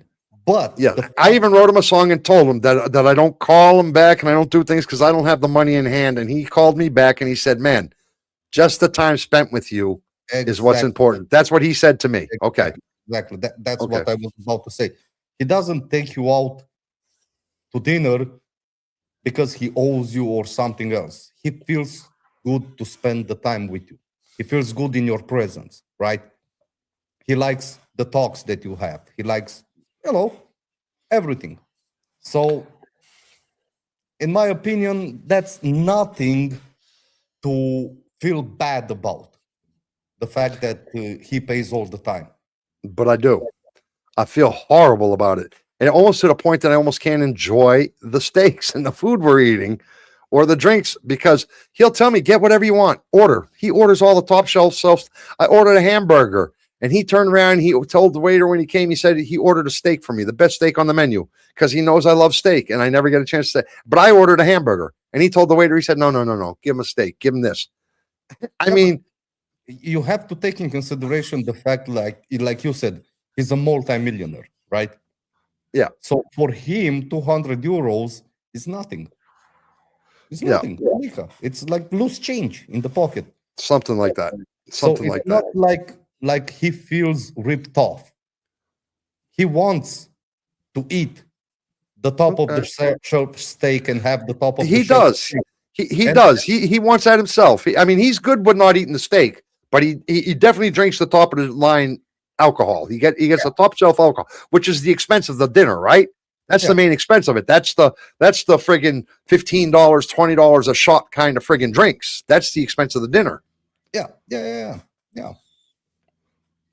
So all right, well, I have a hard time with it. So when you talk about scorekeepers, this kind of way I am a scorekeeper. So Let me ask the people in the chat, is keeping score necessary for a fair relationship, or does it eventually destroy trust and generosity?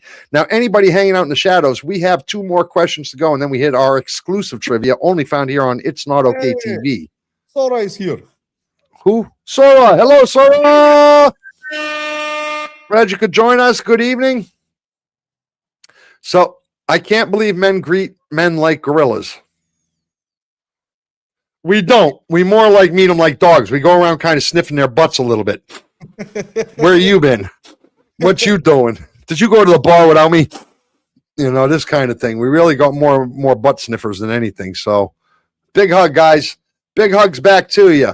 We got 2 more questions, my brother, before we get to the more topics before we get to the exclusive trivia for tonight. By the way, we are now on Spotify, Amazon. We are on Apple Tunes. We have got our music out there. You can reach us at all your favorite streaming places for our music, which will lead you back to us, so forth, so on. But you want to hear some really good tunes. We've only got 2 of them out there right now.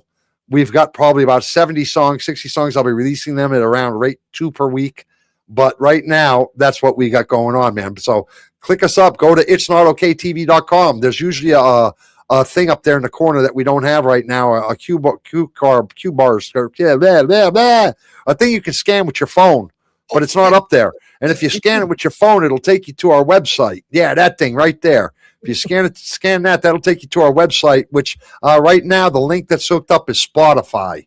The other ones are not linked yet. I just built that today, and they will be getting linked up in the next day or 2. So, but there you go. So here we go. Let me see. Ches, to our question, Ches says, keeping score destroys relations. Both should want to put in as much as it takes. Nothing wrong enjoying being treated like a king if you treat her as your queen. Nobody's talking about he's and she's, Ches. What the fuck is wrong with you, bro? Man, we're talking about friends and people. A scorekeeper, bro. What if you, man, Ches, if you went out with your boy and you paid 4 times and your brother paid nothing, your friend paid nothing, would you keep scoring that? Or vice versa. He paid 4 times and you didn't. Would you keep score of that? Nobody said nothing about relationship. He hears like a woman. No wonder why he wears tiaras. No wonder why he's very in touch with his feminine side, my brother. Very in touch with it. He doesn't listen just like a woman. My God. If ever there was proof, there was right there. Hit the share, like, subscribe, people. I know it wasn't the right time to say that, but do that. Go ahead, my brother. Tell us about the conversation. Interrogator. Well, the conversation, interrogators ask questions after questions without sharing much about themselves. They may turn casual conversations into an interview by requesting details, explanations, and follow-up information while keeping. My brother, can I interrupt you for a second? Private. Yes. Can I interrupt you for 1 second? I do not like the way this conversation is going. Cena says, Cena says, I agree, Ches. Tara says, Ches, you're right. Vinay says, I vote Ches, yes. I mean, he's got the women of the group saying, yeah, Ches. Yeah, Ches. His name is not that sexy, ladies. It's actually Cesare, if you want to know. He shortened it down to Ches just to seem cool. I mean, did you see his picture? Oh, good God, I wish I had his picture. Just try. Ches, knock it off, Ches. Go ahead, my brother. I'm sorry.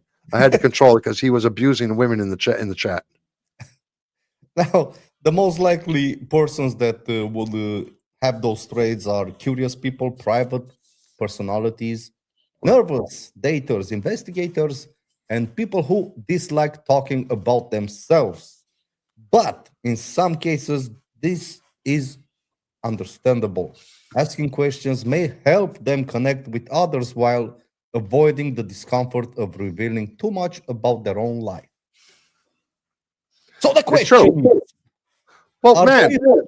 Yes. Okay, go ahead. Your question is what? Are people what? Are people who ask constant questions genuinely interested or simply avoiding talking about themselves? This motherfucker. Man, Sonny, Sonny says, "Are you getting jealous?" No, Sonny. I don't get jealous. I am not the jealous kind of guy. I am not a jealous. I don't believe in jealousy. I think jealousy is the hatred of personality. Don't mind, but this shit right here. This shit right here, Sonny. Don't mind us, Joey. We're having our own conversation here. You and Milo talk amongst yourselves. Go ahead, guys. Sorry that Joey interrupted our conversation. But that stuff right there, Ches, that stuff right there, yeah. Oh, it has nothing to do with his name, Tara says.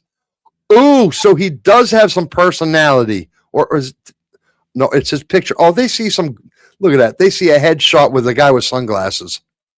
Oh my God, yeah, that's very, yeah. And Vinay, well, she turns on you in a blink of a dime, this one. When they turn, 1 minute is Joeyism, next minute it's Miloism, next minute is Chezism. How would you even say that? Chezism. Chezism. It doesn't even flow. There is no isism for Ches. So, yeah, all right, I'm sorry. Go ahead, my brother. So the debate question, are people who ask constant questions genuinely interested, overly intrusive, or simply avoiding talk abouting themselves? Which one are they doing? Yeah, Sina says, I have yet to meet someone who doesn't talk about themselves. Listen, Sina, Joey never talks about himself. Joey is not a person who talks about himself. Joey might talk about Joey, but he never talks about himself because Joey is a hell of a guy. Just putting it out there for people who might want to know. Just in case. Just in case. But I will never talk about myself. Just to let you know. I believe you. Right? Am I being honest? I have your back.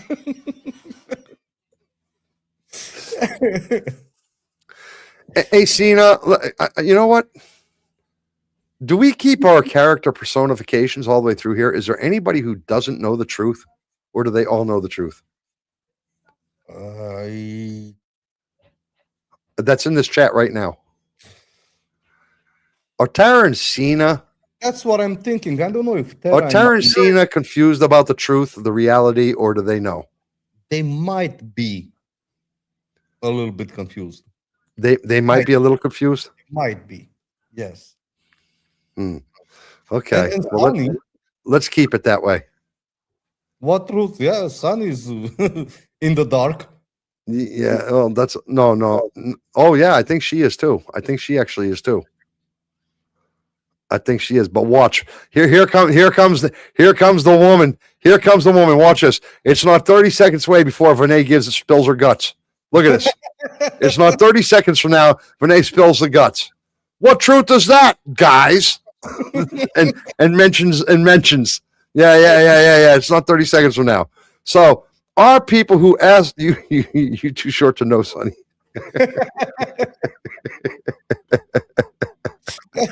Oh, Sonny, your mother said that, not me, man. I never talk about myself. I'm the humblest person I know. In fact, if humility were an Olympic sport, I'd win gold every year, even though the Olympics are only every 4 years.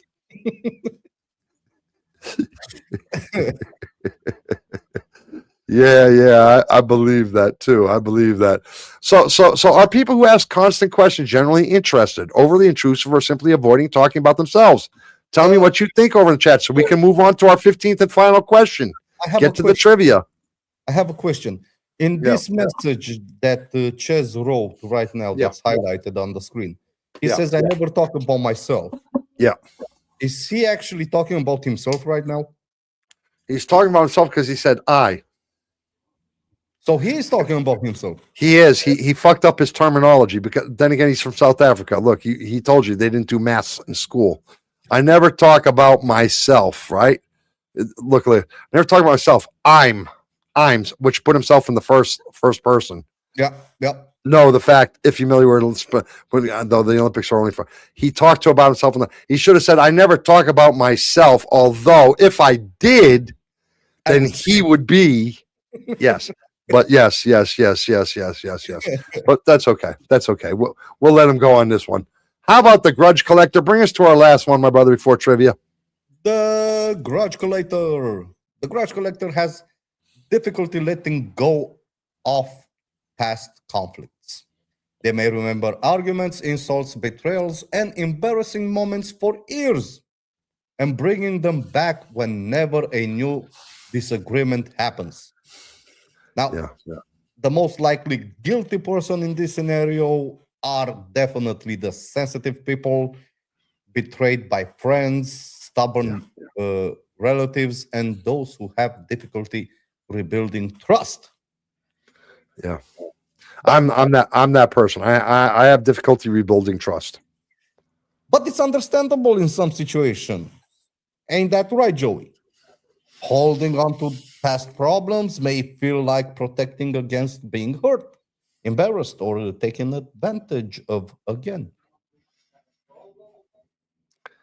Yeah, but at the same time, man, there's been times in my life that I've been dead wrong and I felt bad about it for years. There's been times that I've been right and I felt bad that they didn't know I was right.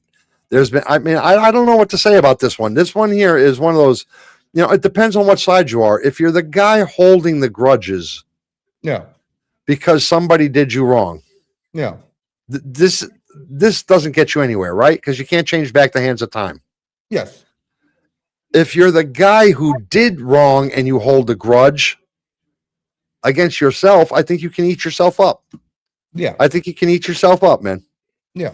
I really do. I really think that you can hurt yourself a lot that way. So it depends. It depends on what you mean. So does holding a grudge protect people from repeated mistreatment or prevent relationships from ever recovering? I think that they can do both. I think they can do both. Yeah, I think both. They're both gonna get affected.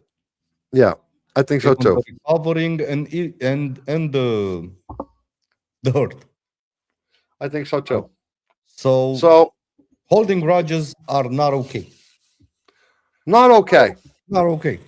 We here at It's Not Okay TV say holding grudges and past discretions and everything else, not okay, man. Let it go. Let it go. Move on. Life is too short to live with that shit. Man, I'll tell you what. So for our final debate, my brother, my final group debate, I'm going to say which kind of the personalities that we talked about tonight would be the hardest to live with, which would be the hardest to date, and which one would you say you are, if any? With that, I'm going to leave you with the closing monologue, which is the truth is most people probably fit into more than one of these personal types. I fit into about 3 or 4 what we spoke tonight. Someone might be an optimist at work, a doom forecaster with their children, or even the main character at parties, and a vanishing friend when their messages start piling up. These traits are not always completely good or completely bad. They are open to interpretations and to specifics in certain scenarios. Many of them come from habits, fears, life experiences, or the way people try to connect with others. The real question we ask tonight may not be which personality type we are. It may be whether we recognize when our personalities become difficult for the people around us. I would say that's the problem, and that's the issue. What do you say, my brother? I am a little locked here in the comments. Why? Sorry, English isn't my first language here in Africa. Poverty and sadness is, but I do what I can. But I'm glad I'm third world. My third world shortcomings make me laugh, Joey. You're right to put me in my place.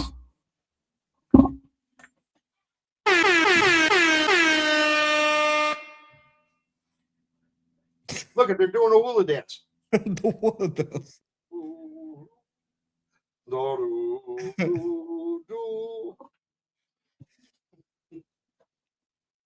Just trying to say. So, all right. They got the chat to believe him. Yeah. He got the chat to believe him. So, look, this is the situation. Cena, Tara, this question is for you only. Are you with me?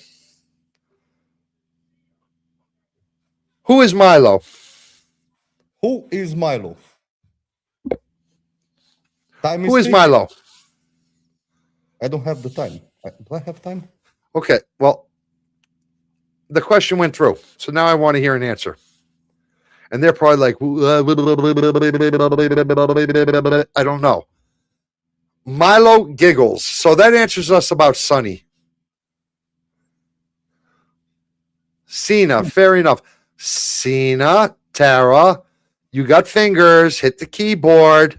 Type, type, type, type. Don't worry about the fingernails. Milo is a Russian vampire. Who is Milo? Yes. Yes. Who is Milo? Milo is yes. I am not Russian. I am Romanian. But the people in the chat doesn't want to understand that. Who is Milo? Tara asks. Milo, would you like to tell Tara who you are?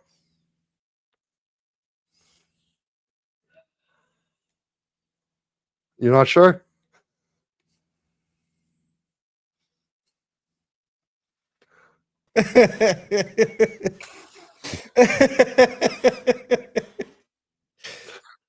I am Milo Giggles.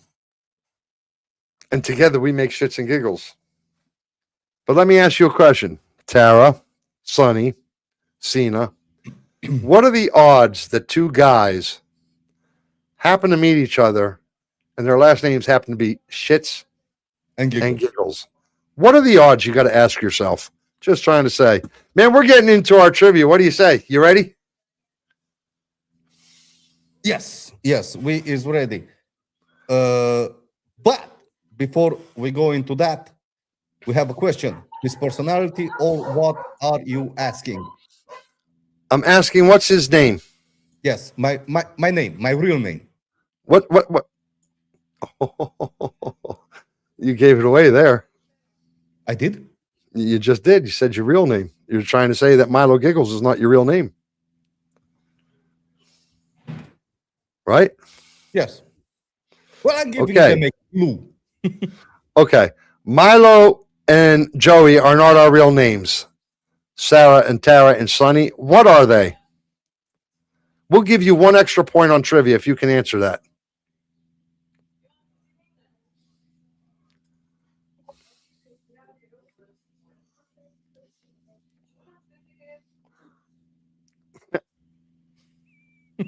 Would you give him one extra point? I would give him an extra point on trivia, wouldn't you?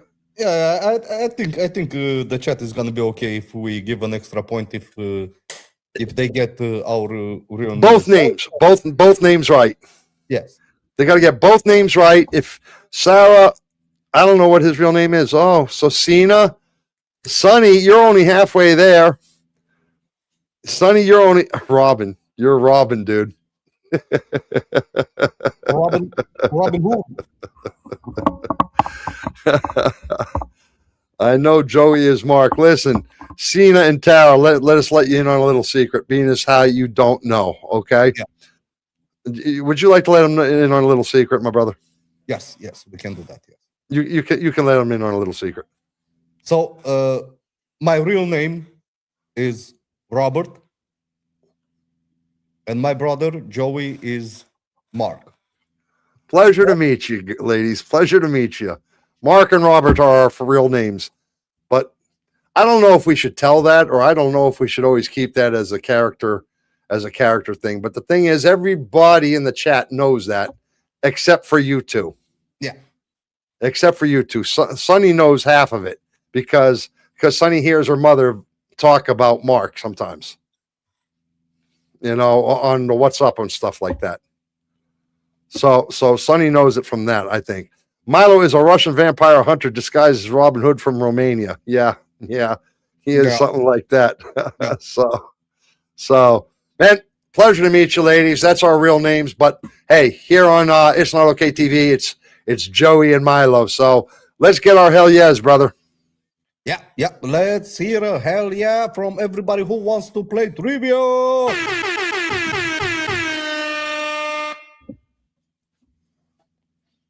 Yeah. I have got a choice to make. What's the choice? It's not that one. Has to be the That other one's- one. It's the other one. It's the other one. That one's gone. That one's gone. Oh, that's gone. Yeah, that one's gone. Buh.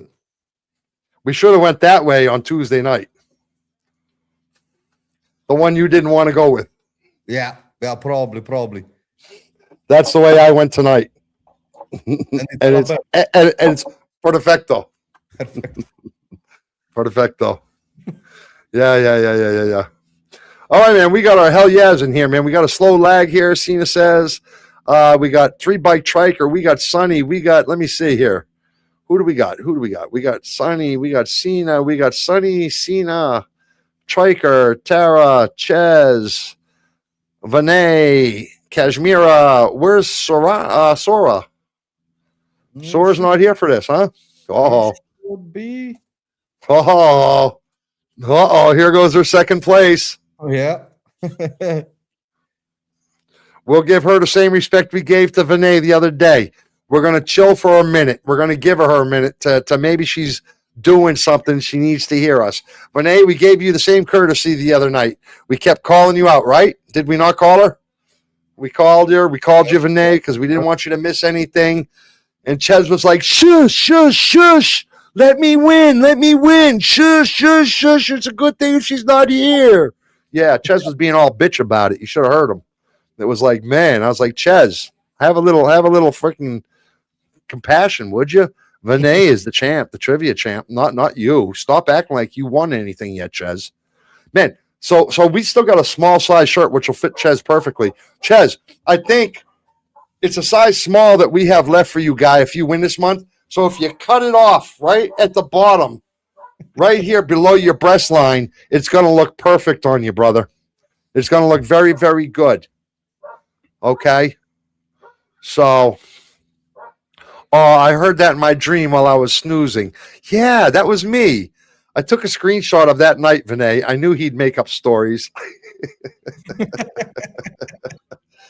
All right, my brother, we got to start. Sora's not around. Okay, let's do this. We got to start. Sorry, we can't wait up very much longer. Yep. All right, man. Here we go. We're loading the quiz. We're starting the intro. Here we go, guys. Exclusive trivia here. We're only got 3 left for the month before giving away our monthly prize.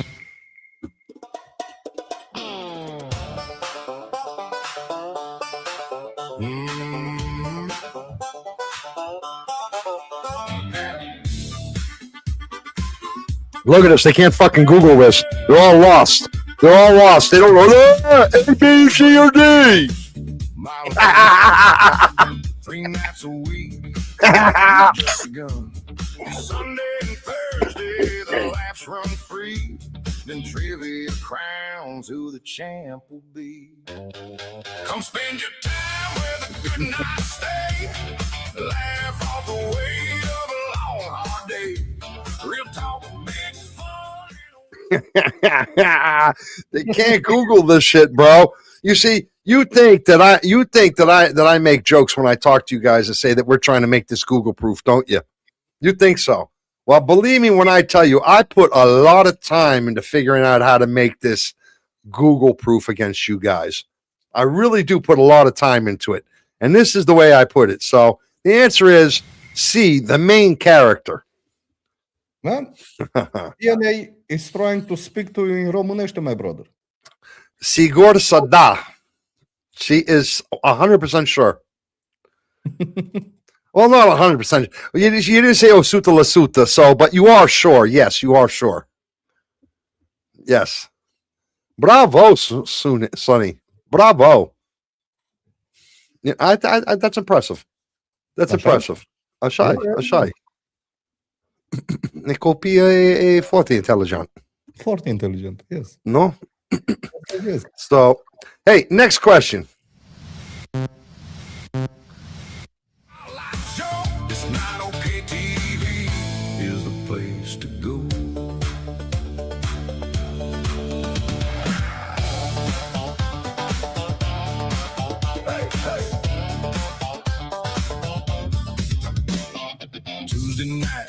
belongs to the crowd.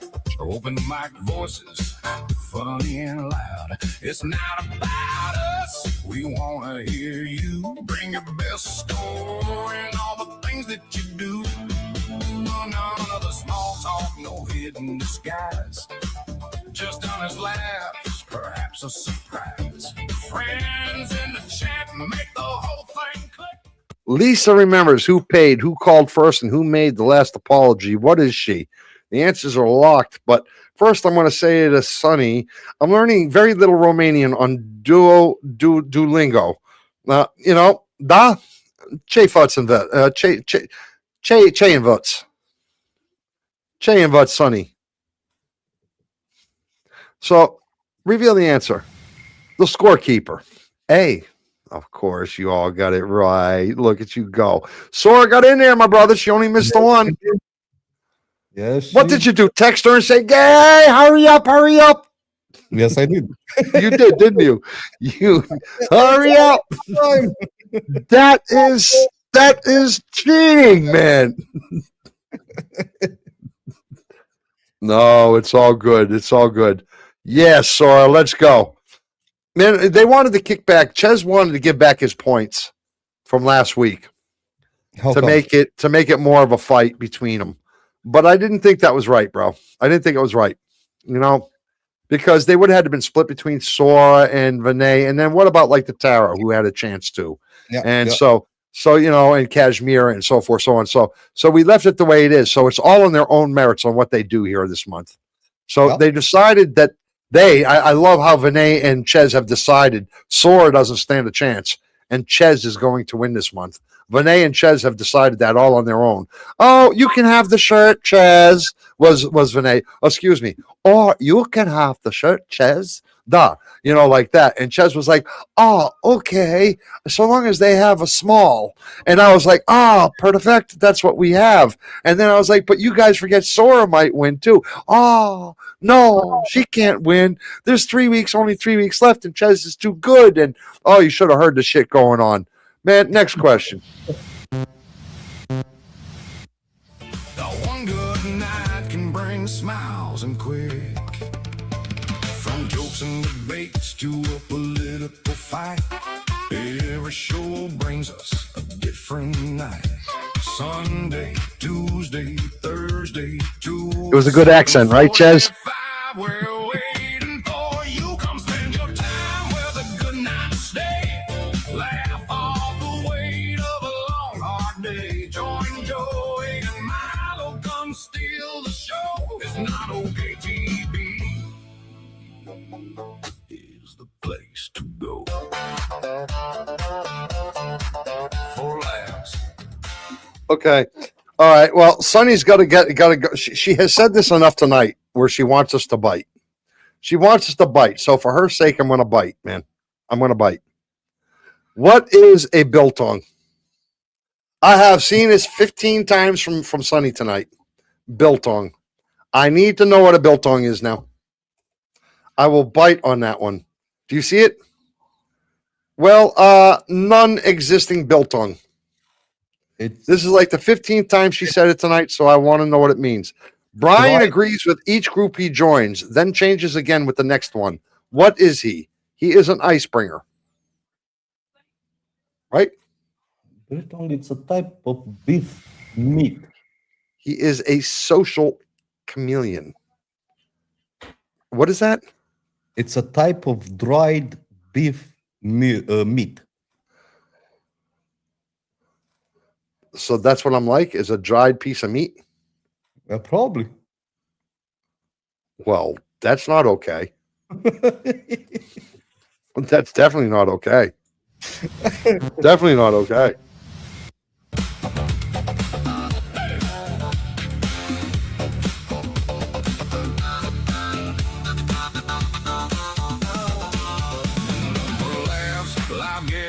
A chuckle and smile. There's one place to go and relax for a while. Join us live and become part of the crew. It's not okay TV.com. There's always something to do.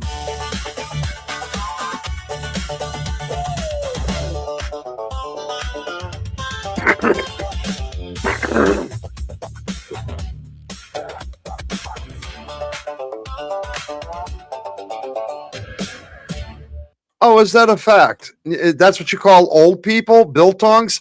Triker. Time out Sonny for 60 seconds till I get done with this next question. And time out Vinay for telling on her daughter.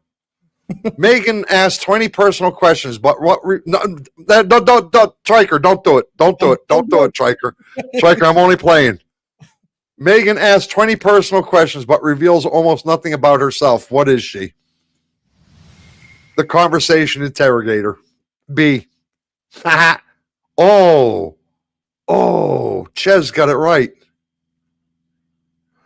Only Ches. Only Ches. That's amazing. The guy who doesn't even know math to maths. He doesn't even know math to maths. And he got it. Yeah. Oh, look at Cena coming in here after we gave the answers and everything.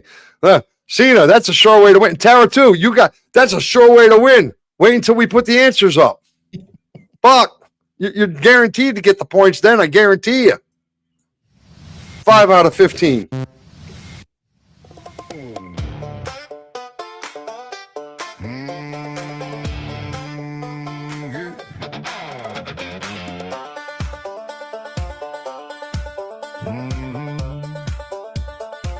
Triker really time out fucking Renee for telling on her daughter.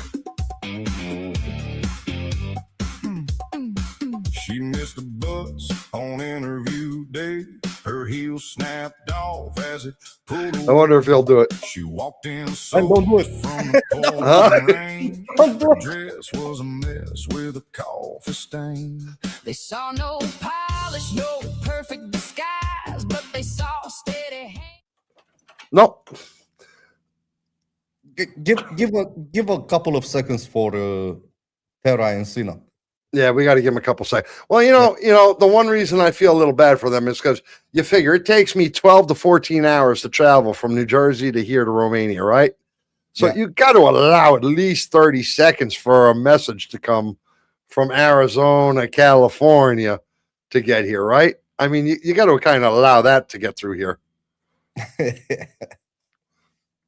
Look at Triker. Look at our own moderator told me no, I'm not doing it. Hey, The balls. The kid is 10 years old and he has a set of balls on him like almost a 12-year-old. But he refused a direct order from his superior. A direct order from the owners of the channel. He refused it. He said, nah, I ain't doing it. So, nah, ain't happening.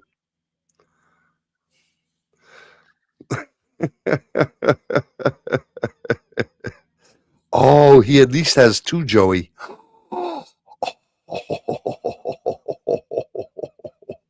Oh my Lord. Oh my Lord. That's not okay. That's not okay. Look, here they come. They finally came in. Like we were ready to say goodbye. So long, farewell, never goodbye. And here they came in. And Triker. What? No, he's just. Oh, yeah, that's a smiley face. Yeah. All right, reveal the answer. A, the professional victim. Guys, we are giving a lag time for Cena and Tara because obviously they're both from America in the West Coast area, so they're obviously dealing with the same situation because they come in at the same time.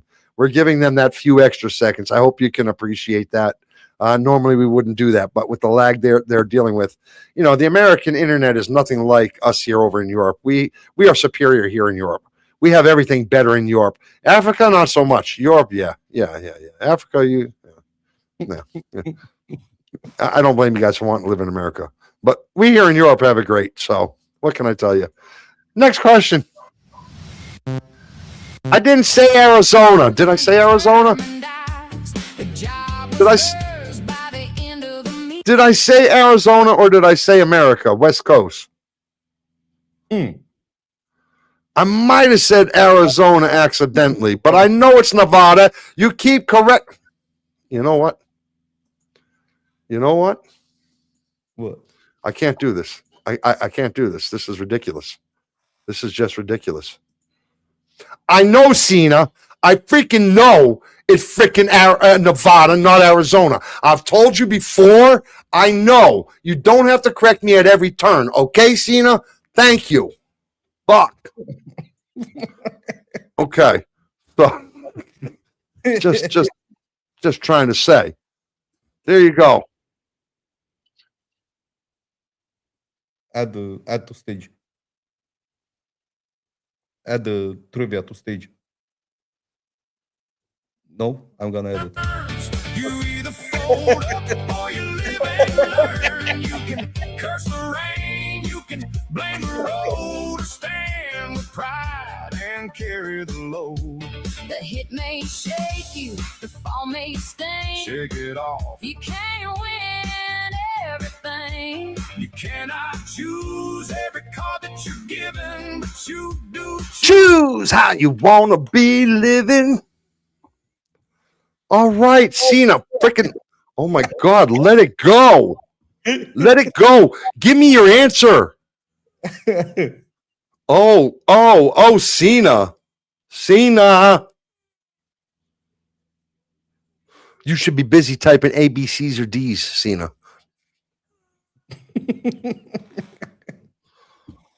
Fucking people living in Arizona don't know the rules.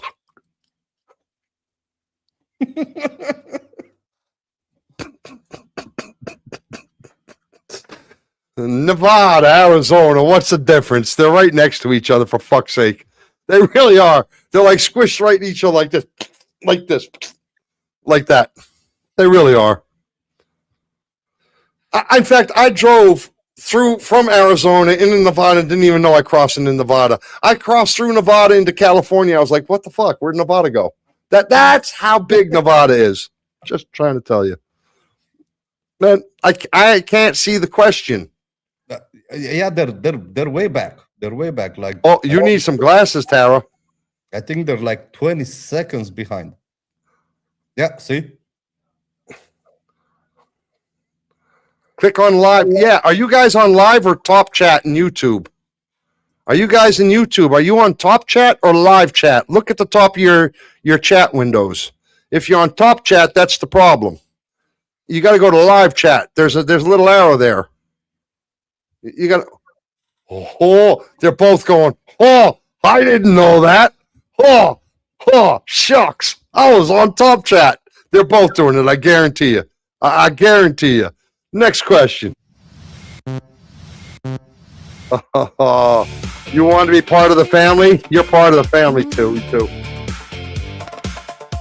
He saved every dollar from overtime nights, skipped meals, worked weekends, and factory lights. The engine gave out on his first drive home, mumbled under his breath. And Vinay, they're not guys, they're ladies. You should know better. Came with a wrench and a smile. 3 old friends came to help for a while. They worked till dawn beneath the starry sky and fixed more than an engine for the grateful guy. You learn what matters when the plan goes wrong. Who stays beside you and who moves?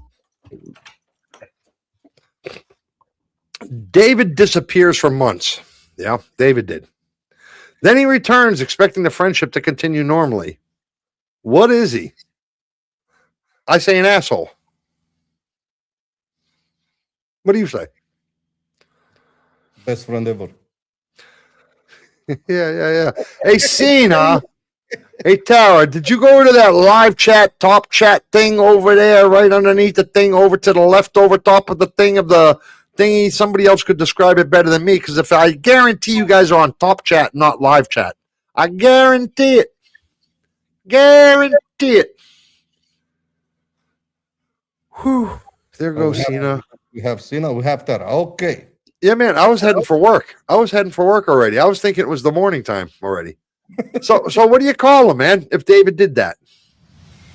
You call him the Vanishing Friends, man. B. Tara, Cena. Now I'm talking like Sonny. Oh, my God, I couldn't get it out. I was like, do you see the live chat, top chat?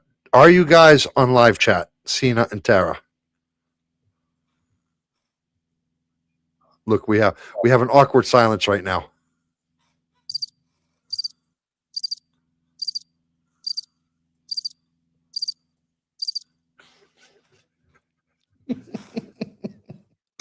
Still don't have an answer, so I don't know. Next question.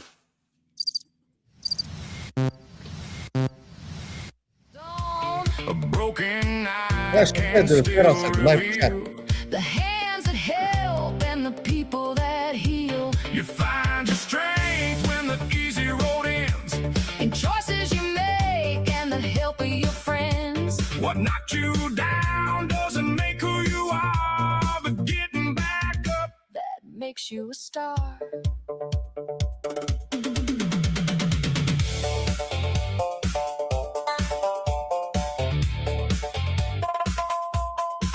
They planned their wedding by the ocean blue. The Black clouds rolled in and the hard winds grew. the flowers went flying. The tables. Triker, don't listen to your mother. I tell you all the time to listen to Tati. Nu asculte mama. Asculte Tati. Înțelegi? No? Yeah, I told you what? What'd she tell me? What'd she tell me?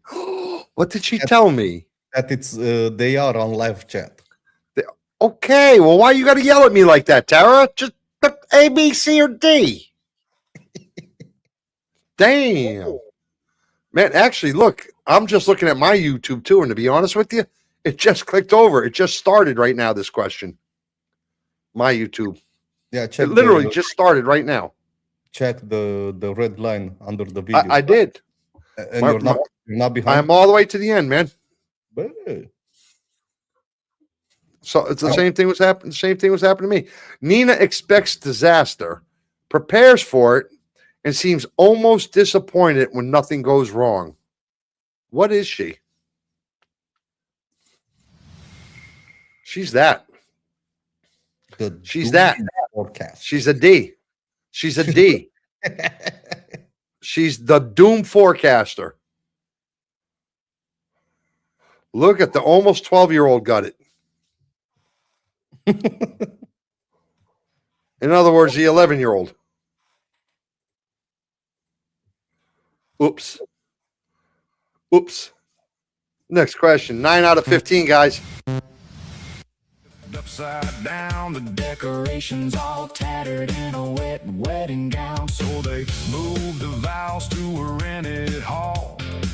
With buzzing lights and a peeling wall. They danced barefoot. Striker, while the storm came time down. everybody out The best except for night Sora in town. for 60 seconds. Those hard balls with twists and turns. You either fold up or you live and learn. You can curse the rain, you can blame the road, or stand with pride and carry the load. The hit may shake you, the fall may stay. Shake it off. You can't win everything. You cannot. Mark, that's me, thinks the broken printer is part of management's secret plan to track productivity. What is he? A very intelligent person. That's what I think Mark is. I think Mark sees something the other people do not see. That's what I think. That's my personal belief. So, but I'm going to tell you that the real answer is Oh, you went too fast. no, because by the time they answer, this isn't going to yeah, show, yeah. right? Yeah, this is yeah. So, and for the sake of keeping things going, the conspiracy detective is what it is. Now, let's all grab a dinner, and we'll come back and see what Tara and Selena answer. Okay?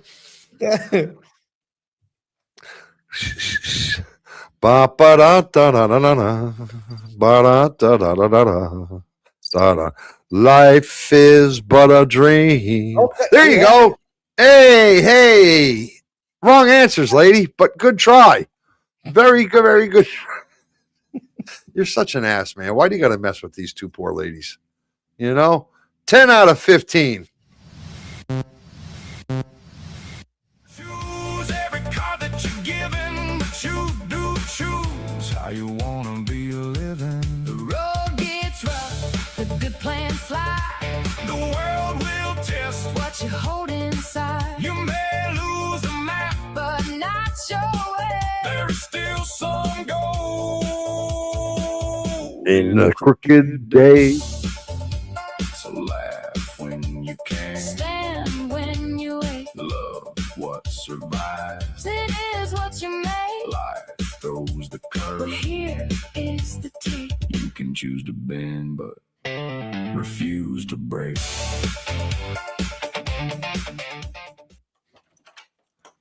The ADHD lady. Who is she talking about? Who is she talking about, the ADHD lady?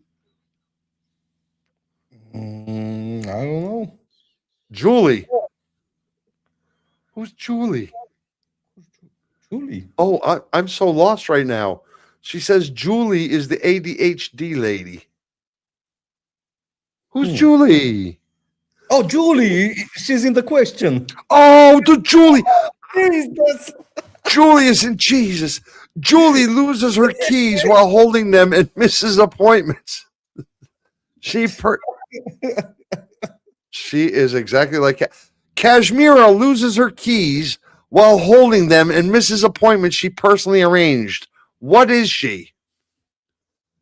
I want to tell you what she is. She is this.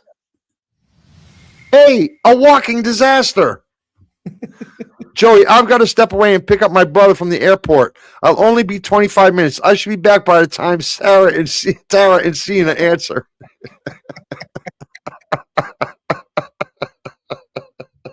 Oh, Chaz. Oh, my God. That's beautiful, bro.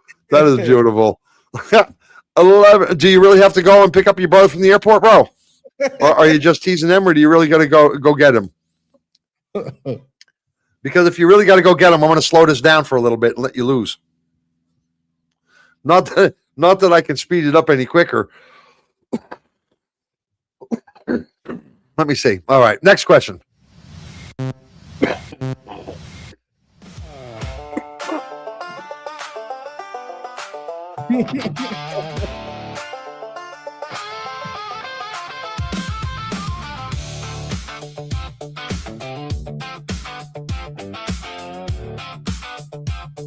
Hey, Triker. We came in carrying the weight of the week. Now the band's turned up, it's fun we seek. The energy's crazy and laughter in the air. Every worry we brought is disappearing somewhere. So dance it all away, let the good times roll. Shake off your trouble.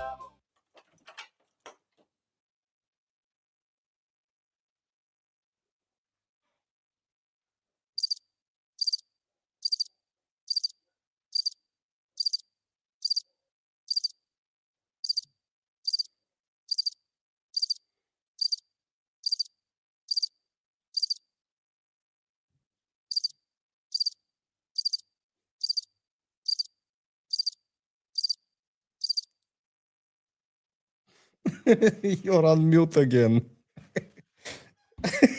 Oh, good. I'm glad I was on mute, though. Sam gives advice nobody requested, and because annoyed when people ignore it. What is he? Man. The unpaid life coach. But nobody got that right. Oh, Cena got that right. Tara got that right. Ooh. Cena and Tara got it right.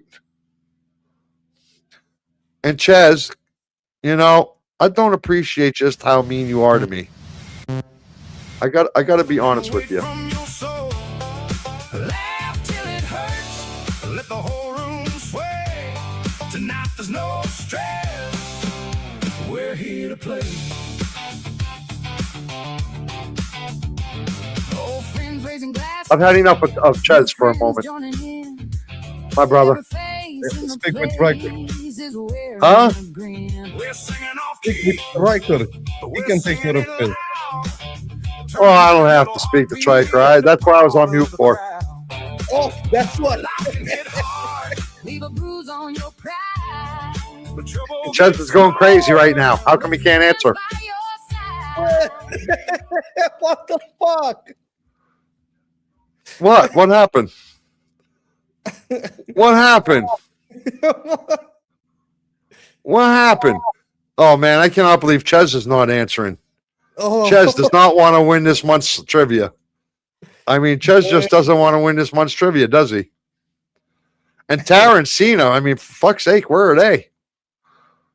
Their 60 seconds is going to run out real quick. Give them a second or two.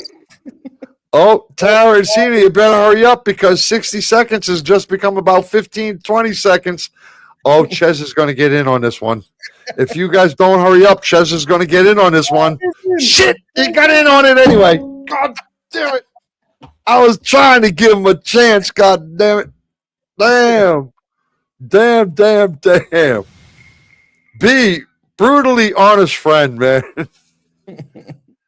Chaz, I'm sorry, man. I had to do it, bro. I had to do it. You got in there, though. You did get in there. I got to tell you. He must have been sitting there like this. They are waiting for the moment. I timed him out for 1 minute. Next question.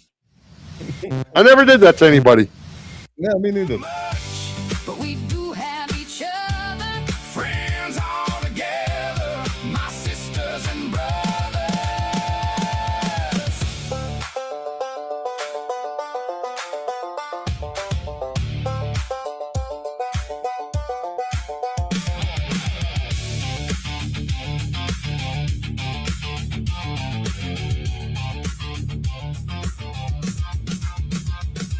The floor keeps moving along into the night.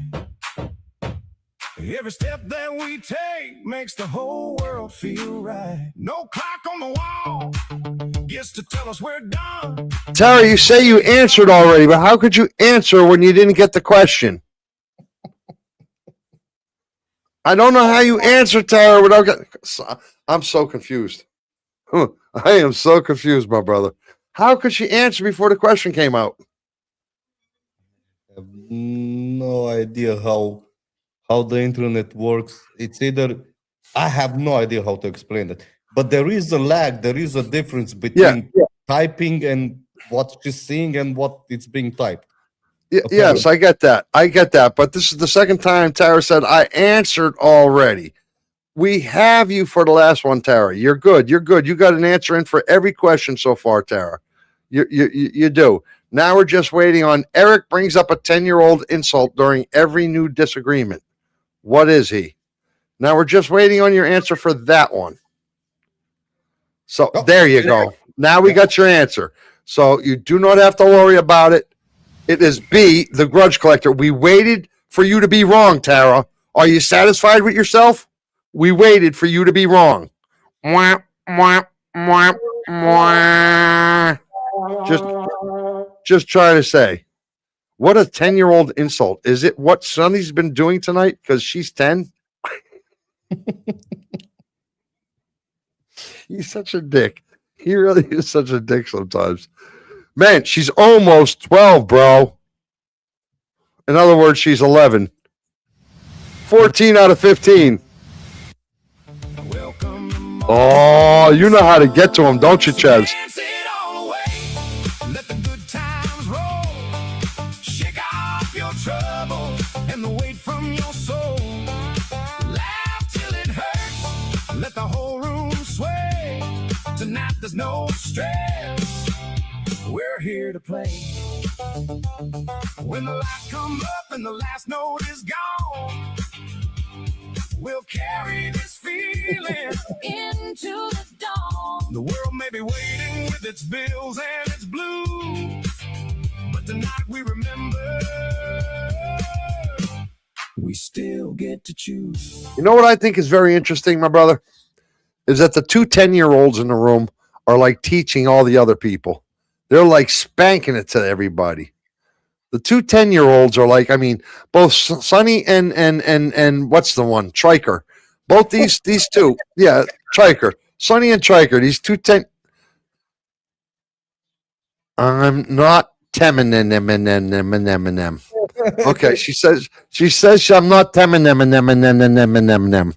So I guess nine then. Rachel speaks loudly enough for nearby strangers to join her private conversation. What is she? I can just picture Sonny right now over there Yeah. getting all frustrated. I can just picture her right now getting all frustrated right now. Man, what is she? D, the loud personality, people. D, she's D. And Kashmira got her. Oh my God. Hey, give her the applause button, man. She's the only one that got it right.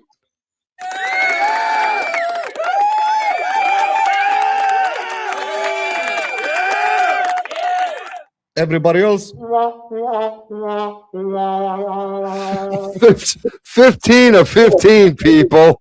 Here we go. Last question, unless we have a tie. It's been a long, it's been a hard fought battle, this trivia.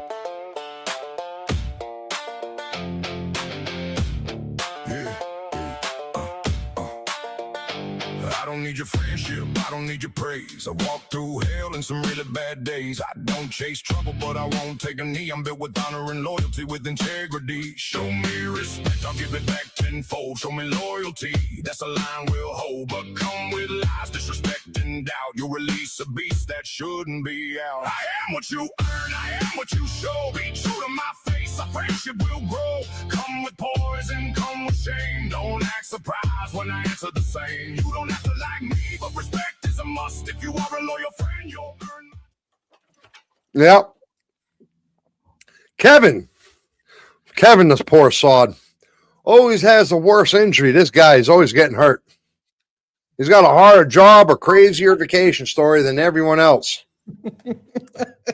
this guy, Kevin. You know the Kevin? Yeah. What is he? Kevin, yeah. You know Kevin? I know Kevin. What is he, this guy? You know what I'm trying to say? I'm trying to say that Kevin, if he always has a worse story, a harder job, or a crazier vacation story, he has some bad luck. I think that karma has come back to bite him in the ass somewhere. But you know what? The answer is this. Hey. The one-upper. The one-upper. Which everybody has right except for Tara and Cena because, you know, they're like friggin' in Arizona and Washington or something. I'm sorry. I know she's in Nevada and California. I know. No, Shane, you're too late. Fuck the high alls. We don't want to hear from you right now. Fuck Shane. No, Shane, you came in too late, man. Don't come in here acting like everybody knows you and shit. Fuck that, Shane. You should have been here hours ago. No, fuck Kashmira. Cena. This is out of control. This is out of control. These people are saying hello to a guy who walks in here at the last minute of our podcast going, "Hi, look at me." Tell me, my brother, do we have a tie or do we not? Shane, were you watching the whole show but you just forgot to write? Hey, Shane, are you there? Shane, I got a question for you. I want to see if you're having such a hard time like our two West Coast girls are having in America. Being as how you are West Coast Canada, I'd like to know if you call me an old man again, Sonny, we're going to have an issue, you and me. I'm going to time you out for a minute each time you call me a biltong. My brother, I'm going to time her out. I'm going to time this girl out a minute each time she calls me a biltong. You know that? I think that's acceptable.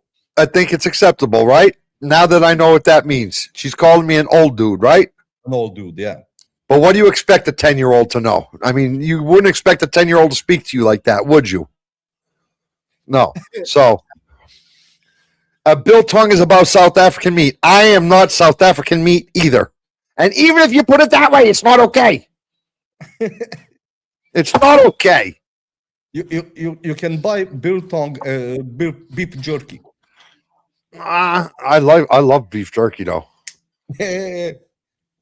I do love beef jerky. That's true. So, man, Shane, I got a question for you, bro. Where's the Native American dancer? Shane. Until gives you until Shane gives you the answer. But guess what? Yeah, what? Do we have a tie? We have a tie. Do we really have a tie? We're going to overtime? Yeah, but we go into overtime. No, I do not believe you. Yes. Let me start with who's on third place. On third place, we have Sora with 7 out of 15 points. That was very, very bad. That was very, very bad, Sora. On second place, we have Sunny, Tara, and Vinay with 9 out of 15. Sora, you got beat by a 10-year-old. Are you satisfied with yourself? Even if you had been here for the first question, you still would have been beat by a 10-year-old. Okay, go ahead. And fighting for the first place, we have... Guess. It can't be. Guess who? It can't be. Guess who? It can't be, man. Where's... Chez? And Triker? Chez and Cena. Chez and Cena. With 10 out of 15 points. Hey! Hey! We know you're not 10, Sonny. Relax. You're going to be 10 in 2 months. We understand. Relax. You're actually 9. It's not a worry. We understand, Sonny. We understand. Okay, so Sonny and Cena. This next one is for you. No, okay, now we got to give Cena a chance to answer, though, right? Yeah, it's Cena and Chez. It's Cena and Chez, right? So right? It's Cena and Chez, right? Yeah. And before we go, I finally get the chance to play my war horns.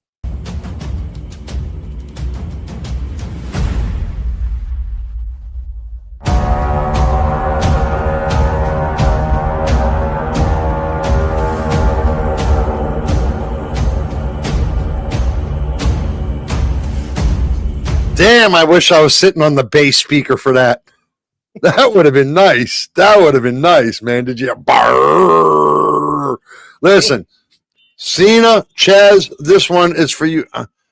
This one is for you guys only. Here's how we play it. 1 through the next 4 are the way we play it normally. You answer it the way you do. Okay. The last one, if we still have a tie on question 20, it's whoever answers first, which we know that'll be Chez because Cena has a very bad leg. So, Cena, kick Chez's butt. Yes, I hope so too. Cena, we will wait for your answer. So, here it goes. 16 of 20. We are in overtime, people.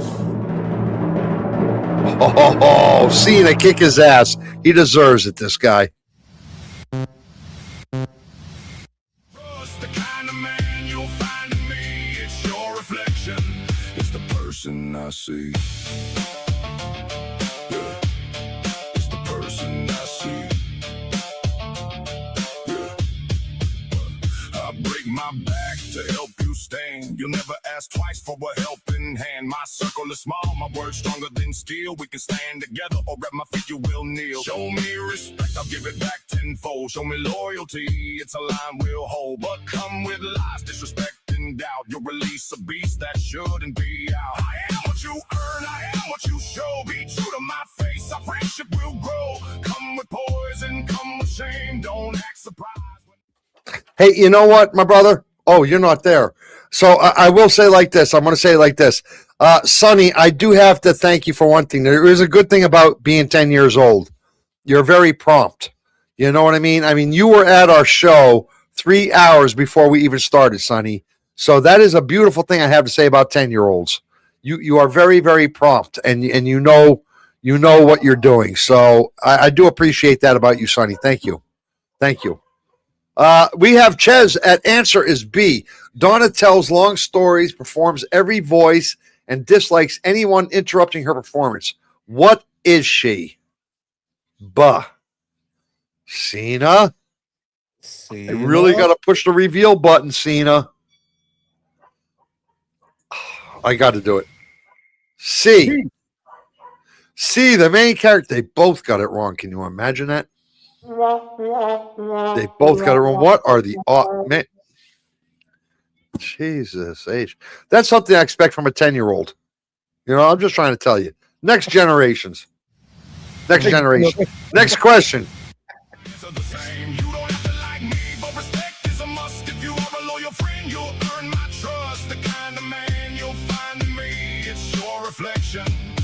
Person I see. Oops. Oh, oopsie. Thought she had it right. Screw you, Ches. You didn't know the answer to that either. Cena, he's trying to. Man.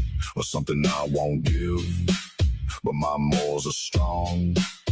It's how I live. Respect my name. Hey, Ches, if you want to get this one wrong, answer A. Break the peace. I'll slam the door. I am what you earn. I am what you show. Be true to my. Yeah.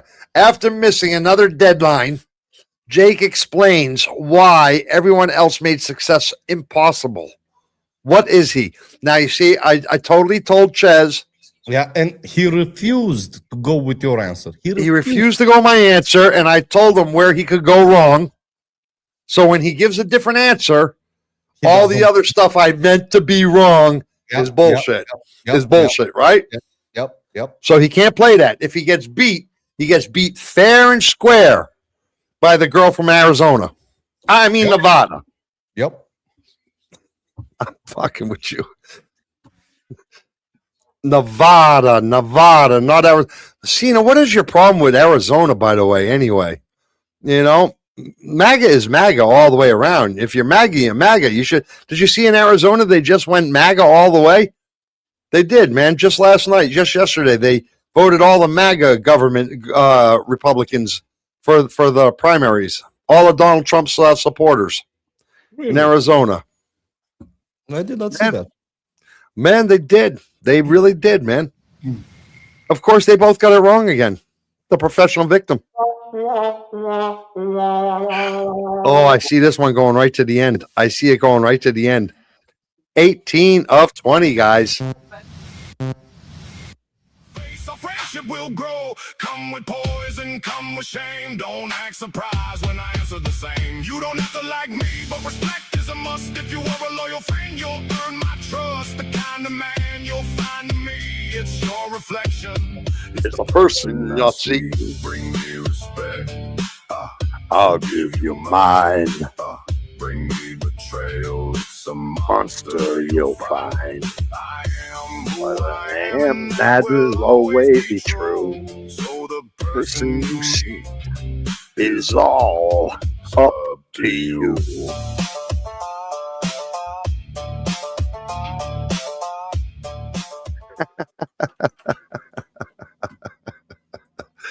Oh, my Lord.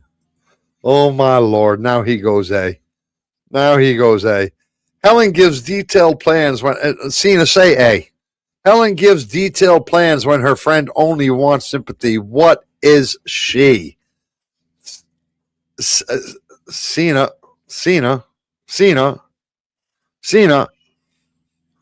I love how Joey absolutely vibes to the song, and all Milo do is sit still. I'm going like this from left to right. Yeah, he's doing this, son. He's doing like he's vibing. He's just vibing in a different way, Sonny. In my own way. I'm actually being kind of mellow. I usually get into these tunes, like really get into them. I'm actually being mellow because of the stress, but I'm waiting for Cena to give me her answer. The cup of mail B. Okay. We have A and we have B. Oh, Jesus. And Chaz.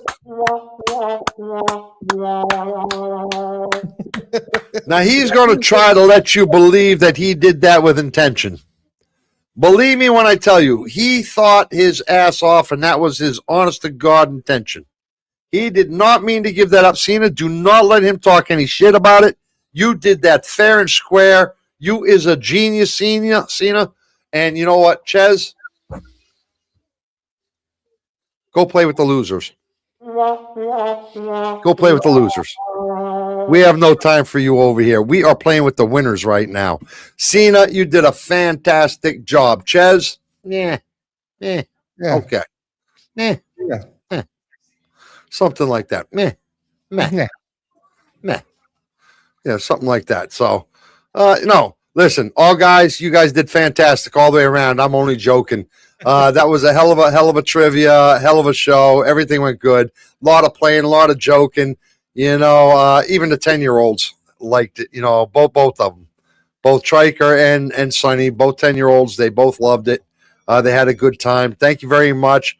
And Sonny, thank you for that picture. For a 10-year-old, you draw awesome. I got to tell you, you really do. You really do. If you had been almost 12 or something, I'd been like, well, you could have done a little better.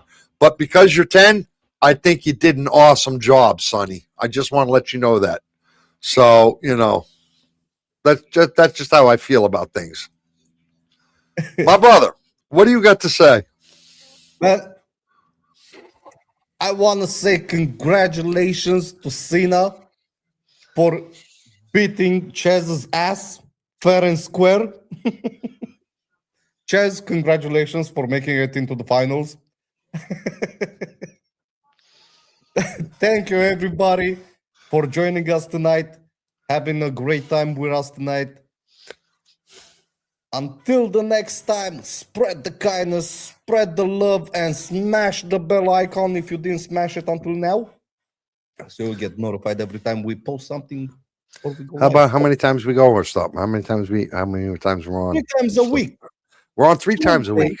Yes, we go 3 times a week. We have on Tuesday, we have the open mic night where it's we all do. about chaos. Yeah, we do. We have Thursdays, Which is where tonight. which is tonight. We have trivia and a topic, and we have Sundays, which is the same as Thursdays, with a topic and trivia. But And it's the Sunday winner- instead of Thursday, so it's not the same. It's the day of rest that we do not take rest at. We do not rest. We go forever, non-stop, no breaks. Yep. Are you good? Yes. You good? Everybody, I got to say, you guys did a fantastic job. Thank you very much. Sorry for the delay in the trivia. Sonny, I'm only teasing you. You have done fantastic for almost 12 years old. You are doing a fantastic job as an artist, Sonny. Thank you very much for being here early, sticking with us. I do appreciate it. Thank you to your mom for letting you do so. Vinay, Sora, Tara, Cena, Ches, Kashmira, Triker, Shane. If I forgot anybody, I'm sorry, but you are all here in our hearts. We thank you. I'm Joey Schitz. That there's my brother Milo Giggles. And I got to tell you what, man, we love you forever. We'll see you on Sunday. It's so long farewell, but it's never goodbye. We'll catch you then.